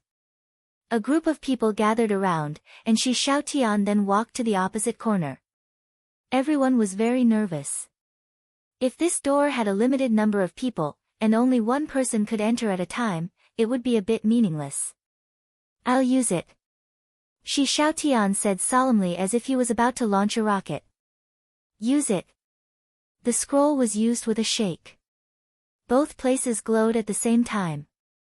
First, a teleportation array that was very similar to the one used to use the teleportation scroll appeared on the ground. Then, the pattern rose from the ground and instantly condensed into an oval light door. The door shone with a very deep light. Compared to the teleportation array, it was very restrained and not bright at all. Stop looking, hurry up and start. Han family young master waved his hand, and a few people who were close to the door rushed forward together. The door was really not big, and it was impossible for two people to enter side by side. However, the key was that it was very efficient. When the person on one side stepped half a leg in, Shi Xiaotian who was guarding the other door immediately saw the person stretch out half a leg. When the person crossed the leg, the person appeared on Shi Xiaotian's side. After seeing this clearly, Han family young master immediately said to Brother Yu who was beside him, calculate the size of the door. There is no ruler. Brother Yu was anxious. Idiot. Find a reference object first, then find a ruler to measure the reference object later. Han family young master scolded. Brother Yu was enlightened. When he looked at the door, there was a player beside it who happened to be as tall as the door. He hurriedly memorized the face and took out his sword. He measured the maximum width of the door and made a scale. Meanwhile, Han family young master shouted, stop drilling, try and see if two people can pass through at the same time. It's too small, someone said. One of you go through by lowering your body, the other jump from above. Han family young master shouted. Now, he only wanted to know the settings of the door. At this moment, no one cared about being stepped over. Yunjong-mu, who was closest to the door, immediately squatted down. Gu Fei, who was beside him, nodded, and Yunjong-mu immediately lowered his body to pass through the door. Gu Fei stood up and jumped over his head. The two of them appeared perfectly beside Shi Xiaotian at the same time. Try the other side. Han family young master shouted again. Someone hurriedly looked at the other side of the door, but he couldn't tell the difference. He stretched out his leg, and the door on Shi Xiaotian's side revealed its leg again. However, this time, it was on the other side. This is great. The efficiency is doubled. Yunjong-mu was delighted. What else do you want to try? The others looked at Han family young master. Try it with 3 people. Han family young master's requirements were getting higher and higher. However, this seemed to be a little more difficult. Who could guarantee that they wouldn't crash into each other when they flew like Gu Fei did? They weren't doing acrobatics. Unscathed in battle suddenly had an idea. He patted his shoulder and said, 2 of you, come up. The others were stunned, but they immediately understood what he meant. In the game, a level 40 warrior's strength was higher than that of a normal person's. It wasn't a problem for him to carry 2 people at the same time. Thus, one person climbed onto Unscathed in Battle's back, and another person climbed onto his back. Unscathed in Battle's equipment was good, and it increased his strength by quite a bit. The 2 of them felt relaxed, so they shouted, 1 more, try 4. The person beside them didn't stand on ceremony. With one jump, he went up. The 4 of them stacked together, and one by one, they hugged their necks. Unscathed in Battle, who was at the bottom, was also struggling. He couldn't even see his waist anymore. However, the spectators were inhumane. They laughed and urged him. Unscathed in Battle was already standing in front of the door. He didn't have any way to go. He took a step forward, and with one leg, 4 heads immediately appeared on the other side of the door. The 4 of them turned their heads and saw that behind the other side of the door, their bodies were still stuck up. It was indescribably weird. Okay, 4 is fine. It seems like there's no limit to this skill as long as you have a way, brother, you announced. Yup. Han family young master nodded and didn't give any new instructions. 1 minute passed quickly, and the 2 doors disappeared on time. Make a door frame by imitating its size. We'll take our time to study it, Han family young master said. Brother, you nodded, and then asked the player who made the reference, brother, how tall are you? 183 meters, the person replied. Do you count the shoes? Brother, you asked for perfection. I didn't count them when I measured them, the person said. Let me look at the heels of your shoes, brother, you said. Fuck, it can't be that bad, right? Scholar's cloth boots. They're not high enough. Brother, you immediately recognized the equipment and remembered the height. Then, he waved his marking sword at Han family young master. I'll find someone to make the door now. Han family young master nodded. It seems like 4 people is the limit. If both sides work at the same time, the fastest we can get through is 8 people, Cloud Twilight said. 8. Han family young master repeated. This teleportation door couldn't be removed by the other side. Everyone was worried about the speed at which the other side removed the authority. If it was as fast as Sword Demon, then even 8 people wouldn't be able to enter. The people who entered, in order to extend their time in the room, had to immediately disband the team after entering. After disbanding the team, no one else could enter. However, if they took the risk to enter more people, and the other side removed the authority, then under this team mode, the entire team would be wiped out. In the end, there wouldn't even be 8 people. You'll be the team leader at that time. You know the key, right? Han family young master looked at Shi Xiaotian. I know. I'll try my best to fight for it, Shi Xiaotian said. And, the authority to manage the room can't be shared with more than one person. Ying Qi's new warehouse is 100% in the hands of their boss, Matchless Genius. No matter what method we use, as long as we can distract him, even if it's just for a few seconds, we might be able to get 8 more people in. Han family young master said. I'll act according to the situation, Shi Xiaotian said. The young master of the Han family nodded, and the others came to a sudden realization. It was no wonder that the young master of the Han family hadn't taken it too seriously when the sword ghost had removed his authority so quickly that no one had been able to enter. In reality, he had to find an opportunity to use the scroll. If he had shaken the scroll right under someone's nose, the other party's reaction would have been so fast that they wouldn't even have had time to teleport. It seemed like it wouldn't be a problem to teleport 8 people in. 8 people, they should be able to move quite a bit, right? Everyone thought to themselves. Everyone continue practicing. When Brother Yu comes back with the door, we'll practice the teleportation. Han family young master said as he sent a message to Brother Yu, make a few more. Understood. There were all kinds of craftsmen in the game. Although these circles weren't difficult, they could only be made by hand. The asking price for such things was usually very high, but it was very overpowered. What was lacking now was money. Brother Yu brought back 5 circles not long after he went. Everyone took a look, and it was indeed the same size as the previous teleportation door. Even the arcs looked the same. Everyone exclaimed. Stop talking nonsense, practice. Brother Yu passed the circles to everyone. Everyone in the room tidied up and fixed the 5 circles in the middle. They started practicing how to quickly and effectively pass 4 people. I think we can confirm the number of people now. Under these circumstances, it's already not bad to get 16 people in. Any more and it won't end well. Let's choose 16. Han family young master said.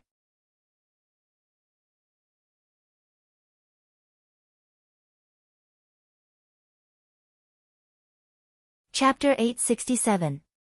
There weren't any strict requirements for the candidates. Everyone was just going to move the goods. Time was of the essence, and the weights were not important. No matter how slow Peerless Genius was, it wouldn't take too long for him to clear 16 people. Therefore, it was impossible for everyone to fill their bags with enough weights, so the faster they moved, the better. Apart from that, they also needed to have a good eye and pick up good equipment. Even though the equipment in the warehouse wouldn't be ordinary blue and white equipment, there were always better ones. There wasn't much to worry about in this aspect. Even Yun Zhongmu's brothers had this kind of eyesight. This was common sense. In comparison, the expert among experts, Gu Fei had a lot of problems in this aspect. However, the Han family young master didn't have any intention of giving Gu Fei extra lessons. Gu Fei had to go this time, but his mission was different. When the teleportation was complete, other than Matchless Genius removing his authority, if there were any players from the Eagle group present, they would definitely use battle tactics to obstruct him. While Gu Fei was casually picking up things, dealing with these people was his important mission. But this way, I'll probably be kicked out by Matchless Genius very quickly. Gu Fei said. That's also good. We have to specifically pick out one person from the list. This way, we can waste a bit of his time. You don't have to worry that you're worthless. The Han family young master was very thoughtful. Gu Fei was speechless. He felt that this was the truth. Relying on him to block the Eagle group was most likely just an excuse. Duo Mu Duo is online. Gu Fei suddenly noticed the system notification. Things were progressing step by step. Yup, he's online. Brother Yu also nodded. He also had a friend on his side, but he didn't know when he added him. They'll definitely find them. The Han family young master was confident. Does anyone here have a friend? He added us. Yutian Shinming and the others all expressed their opinions. Even Yun Zhongmu, who didn't cooperate much with the interview, was added by Duo Mu Duo. Ah. At this time, Sword Demon spoke. Everyone looked over. He didn't add you? Han family young master asked. No, I've already found him. The Sword Demon smiled. Duo Mu Duo was really dedicated. As soon as he got online, he immediately went straight to the target he wanted to interview. Just make an appointment. Han family young master said. Sword Demon nodded and sent a message to Duo Mumu. Duo Mumuduo had always been afraid that the interviewee would refuse.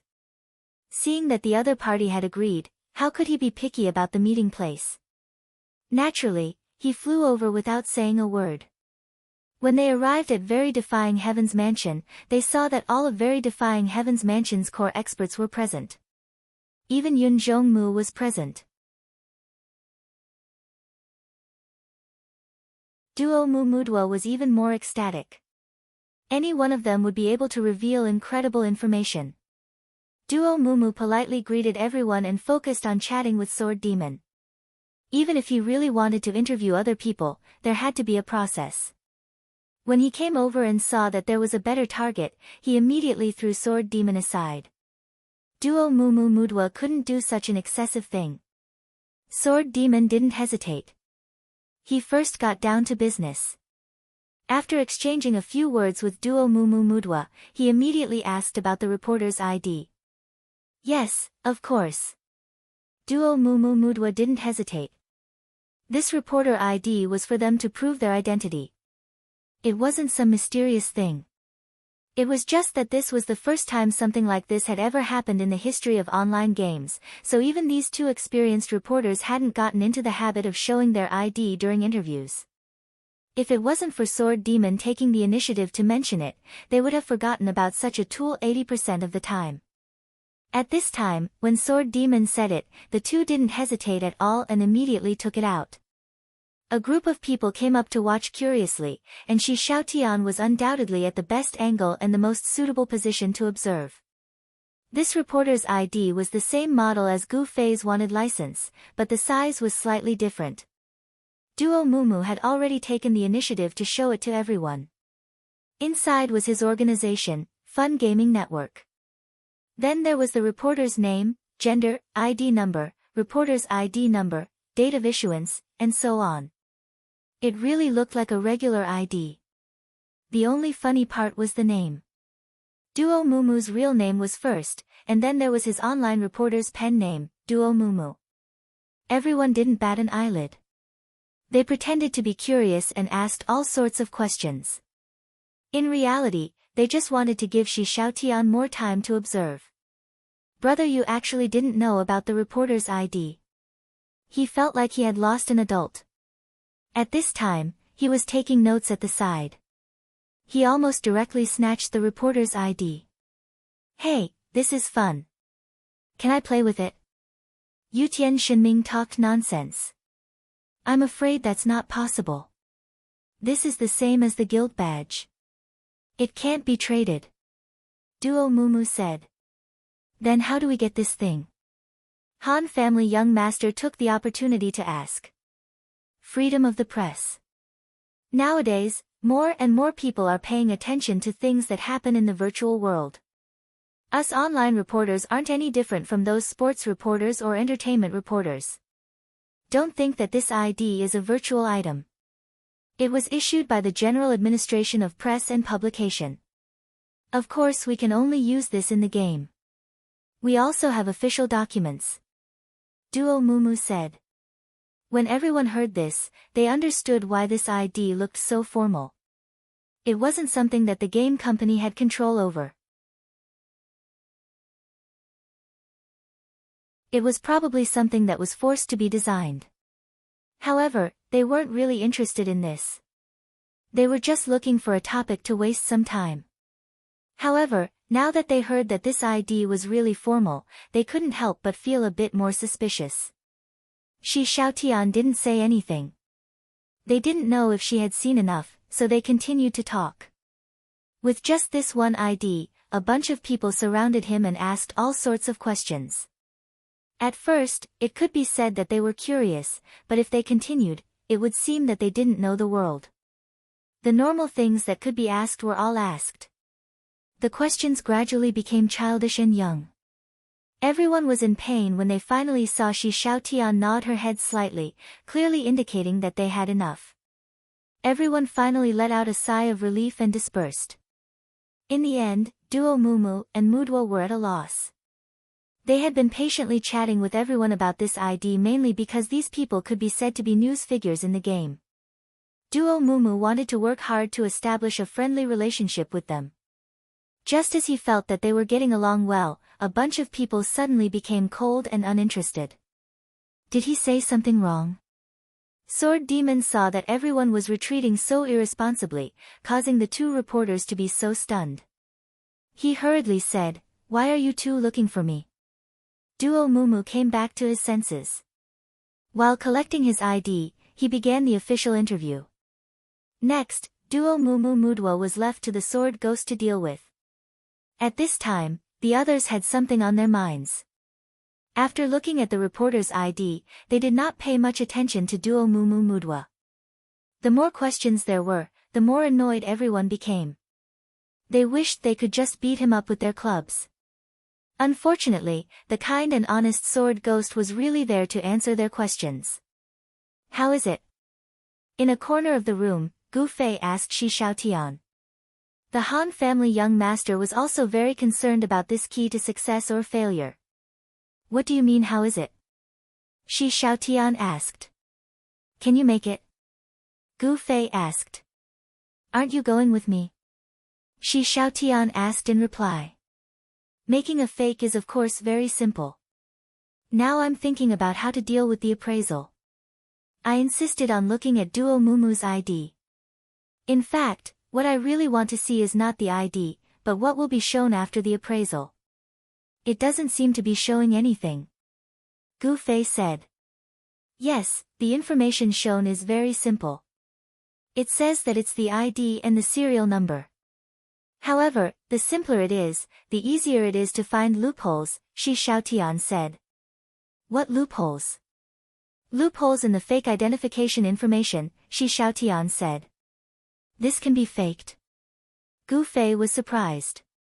Yes. Shi Xiaotian nodded, took out a piece of paper, and wrote a few words on the wall. Then, he showed it to Gu Fei. You appraise it. Gu Fei appraised it and read the content. A piece of paper with IDG 28900780112646 written on it. Do you understand? Shi Xiaotian said. Gu Fei and the Han family young master were not stupid. Of course, they immediately understood. Although there was a lot of extra content in the identification information, these scammers probably had other ways to fix it. I won't say much, I'll go do it now. You guys can see how it turns out, Shi Xiaotian said. The two nodded. Do you still want to go? Shi Xiaotian asked Gu Fei. I don't think so. Gu Fei did not have much interest in the scammer's skills. Shi Xiaotian nodded and left. Gu Fei, on the other hand, was still in a daze. The Han family's young master was drinking by the side. The others had seen the conversation between the two of them and Shi Xiaotian, and they were all asking about the situation in the channel. The online reporter in this game is actually an official one. Now, you can fake your ID and pretend to be a reporter. Is this still a game? Gu Fei suddenly said. Of course, we only exist in this world and will never enter reality, Han family young master said. Is there really no restrictions in this world? Gu Fei sighed. Yeah, you executioner, the Han family young master mocked. I only do wanted missions, Gu Fei was dissatisfied. That's just you restraining yourself, it's not the world restraining you. If you don't do that. The Han family young master unexpectedly paused. He hesitated for a moment before saying, damn, you're arrogant to an unprecedented degree. If you don't restrain yourself, I think the game company will definitely do justice and destroy you. What's the standard of the game company? Gu Fei asked. Game company? The Han family young master's face once again showed a mocking smile. It's all business. Hey, you too. The others finally couldn't take it anymore. Everyone asked about the ID and how Shi Xiaotian would handle it, but the two of them ignored them and just stood there chatting. Unable to take it anymore, they ignored Mudua's gaze and directly surrounded them.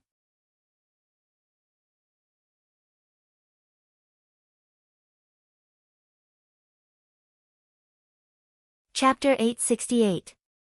How could Han family young master have the patience to explain Shi Xiaotian's concept to everyone?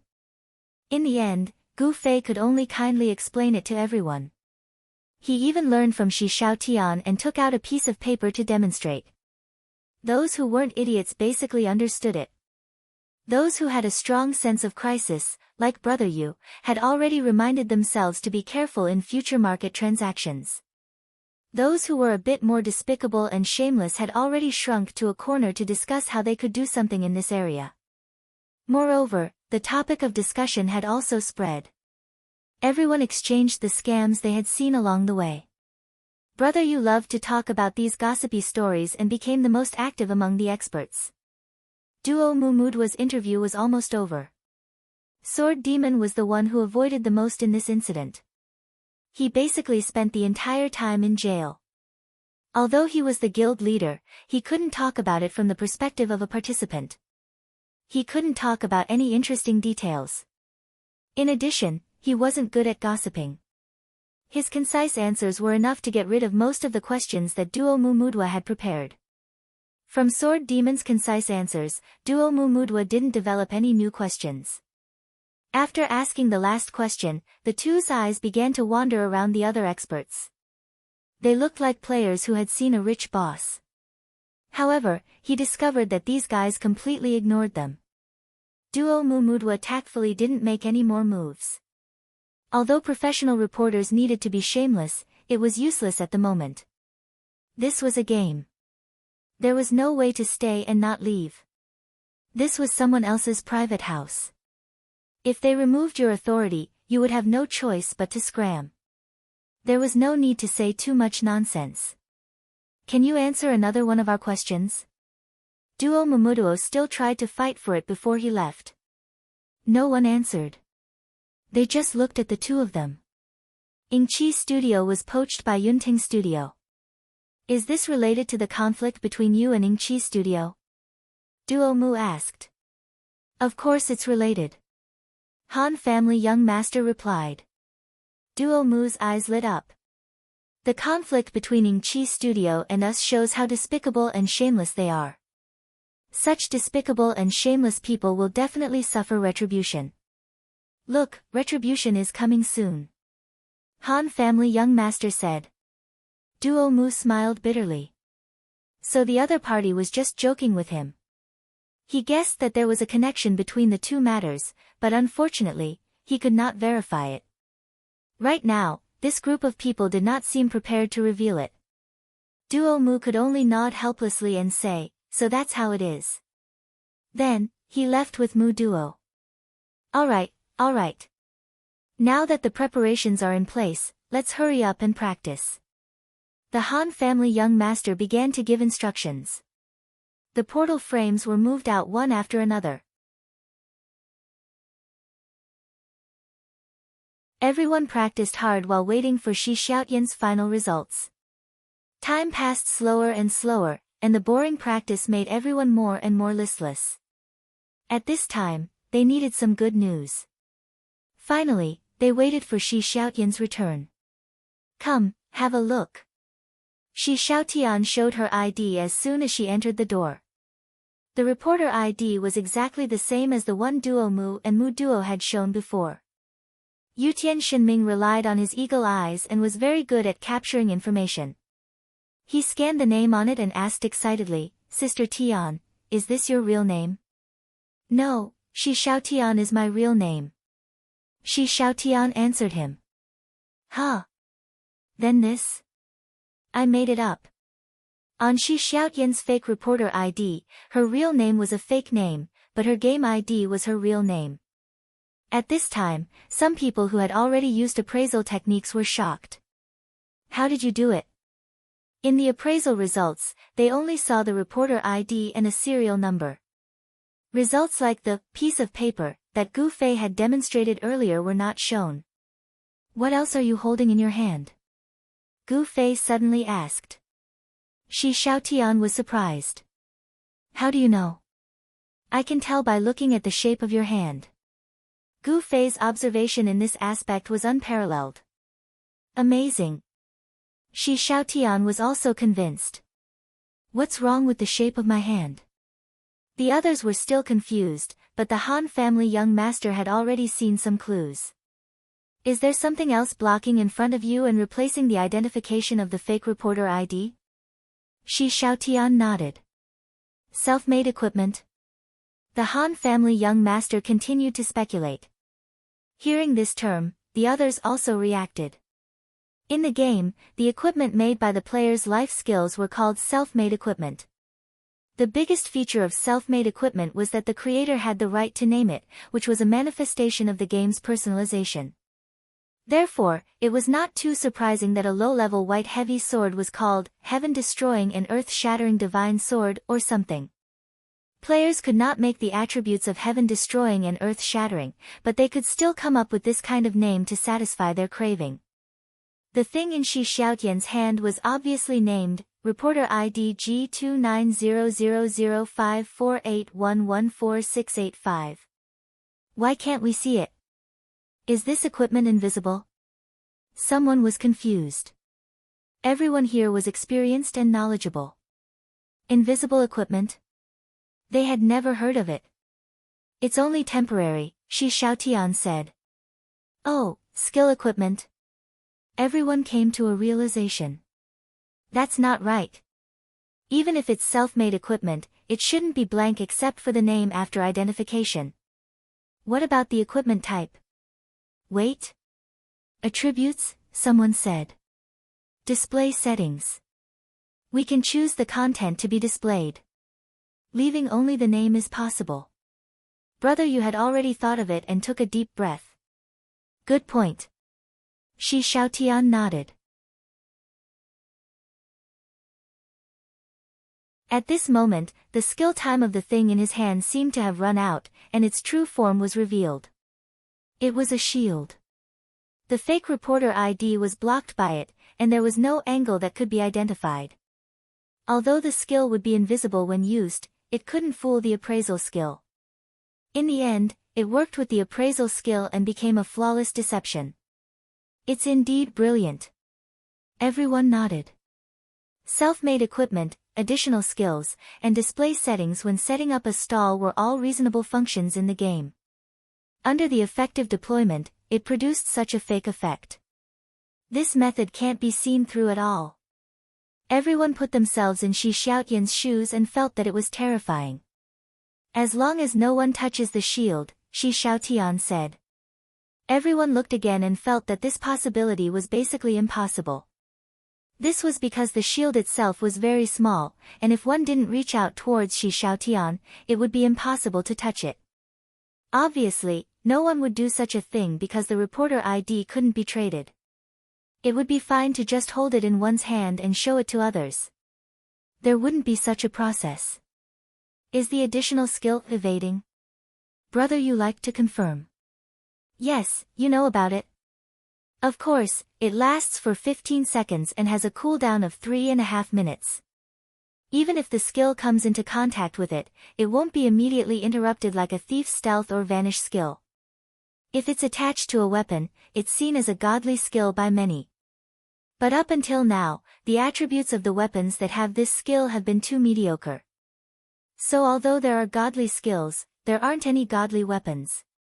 You have this skill enchantment scroll, but it's actually attached to a shield. What a pity. Brother, you said as he shook his head. The others also sighed. Who said it's an enchantment skill? Self-made equipment will often come with additional skills, don't you know that? Shi Xiaotian said. Ah. Is that so? Of course, everyone knew, but when she Xiao Tian went out and brought back such an item, everyone thought that she went out to custom make it. Naturally, they thought that she attached the evading enchantment scroll that many people dreamed of to a shield. After all this time, this shield was a ready-made item. But this was still something to be angry about. Sometimes, the system would make such a mistake, placing godly skills in places where they were useless or had limited value. It made people want to die. The preparations on my side are basically complete, we can contact the other party at any time. How are your preparations? Shi Xiaotian asked. It's about time. Through the portal, at least 8 people can enter at one time. There's no problem with speed. Right now, we just hope that you can find an opportunity to buy some time so that 8 more people can enter. Han family young master said. How much time do you need? 3 seconds. Han family young master said. 3 seconds was obviously a very short amount of time, but to remove the authority, this process could be completed in 1 second. Comparing the two, 3 seconds was a very long time. If they waited for these 3 seconds, it was very likely that the other party would remove the authority and kick them out as a team. I'll find an opportunity. Shi Xiaotian said. Do we need to start now? Han family young master looked at everyone. We've long since prepared. Everyone said. What about the target? You haven't told me yet. Shi Xiaotian said. I've already arranged this, it's the manager of Inky Studio in Danma City. This person's name is 3 Second Area, you'll be able to find him through the following connections. Han family young master said as he handed over a piece of paper, these connections are all real, we'll help you greet them when the time comes. You'll be able to meet 3 Second Area, the rest is up to you. The layers of connections that the Han family's young master had pulled were naturally done through Yunteng's side. A large number of Yingqi's people had arrived at Yunteng, but they still maintained their relationships with the players who stayed behind in Yingqi. This 3-second zone was one of the people who didn't choose to jump ship during the recruitment storm. Young Master Han didn't choose him randomly either. He learned about the situation of the remaining workers in Yingqi through the nitrite radicals. With Inky's structure, there weren't many managers who could directly contact the boss, unparalleled genius. In the process, they had to go through the director, and there was only one director left, Wu Yi. There were also some managers under Wu Yi who stayed behind, but Han family young master didn't choose Wu Ye's subordinates, nor did he choose a manager who could directly contact unparalleled genius. He chose 3 Second Area. Through 3 Second Area's network, he could also contact unparalleled genius. Compared to Wu Ye's subordinates, contacting unparalleled genius's manager was a lot more complicated, but it was more logical. Han family young master wasn't in a hurry, he needed a foolproof plan. You're tuning in to the Blissful Bookshelf YouTube channel. We're so grateful for your support and don't forget to subscribe to join us on this incredible journey through captivating stories. Your generosity through donations truly makes a world of difference, as it's the primary source of revenue that allows me to expand and enhance this channel for you. Thank you from the bottom of my heart for being a part of this adventure.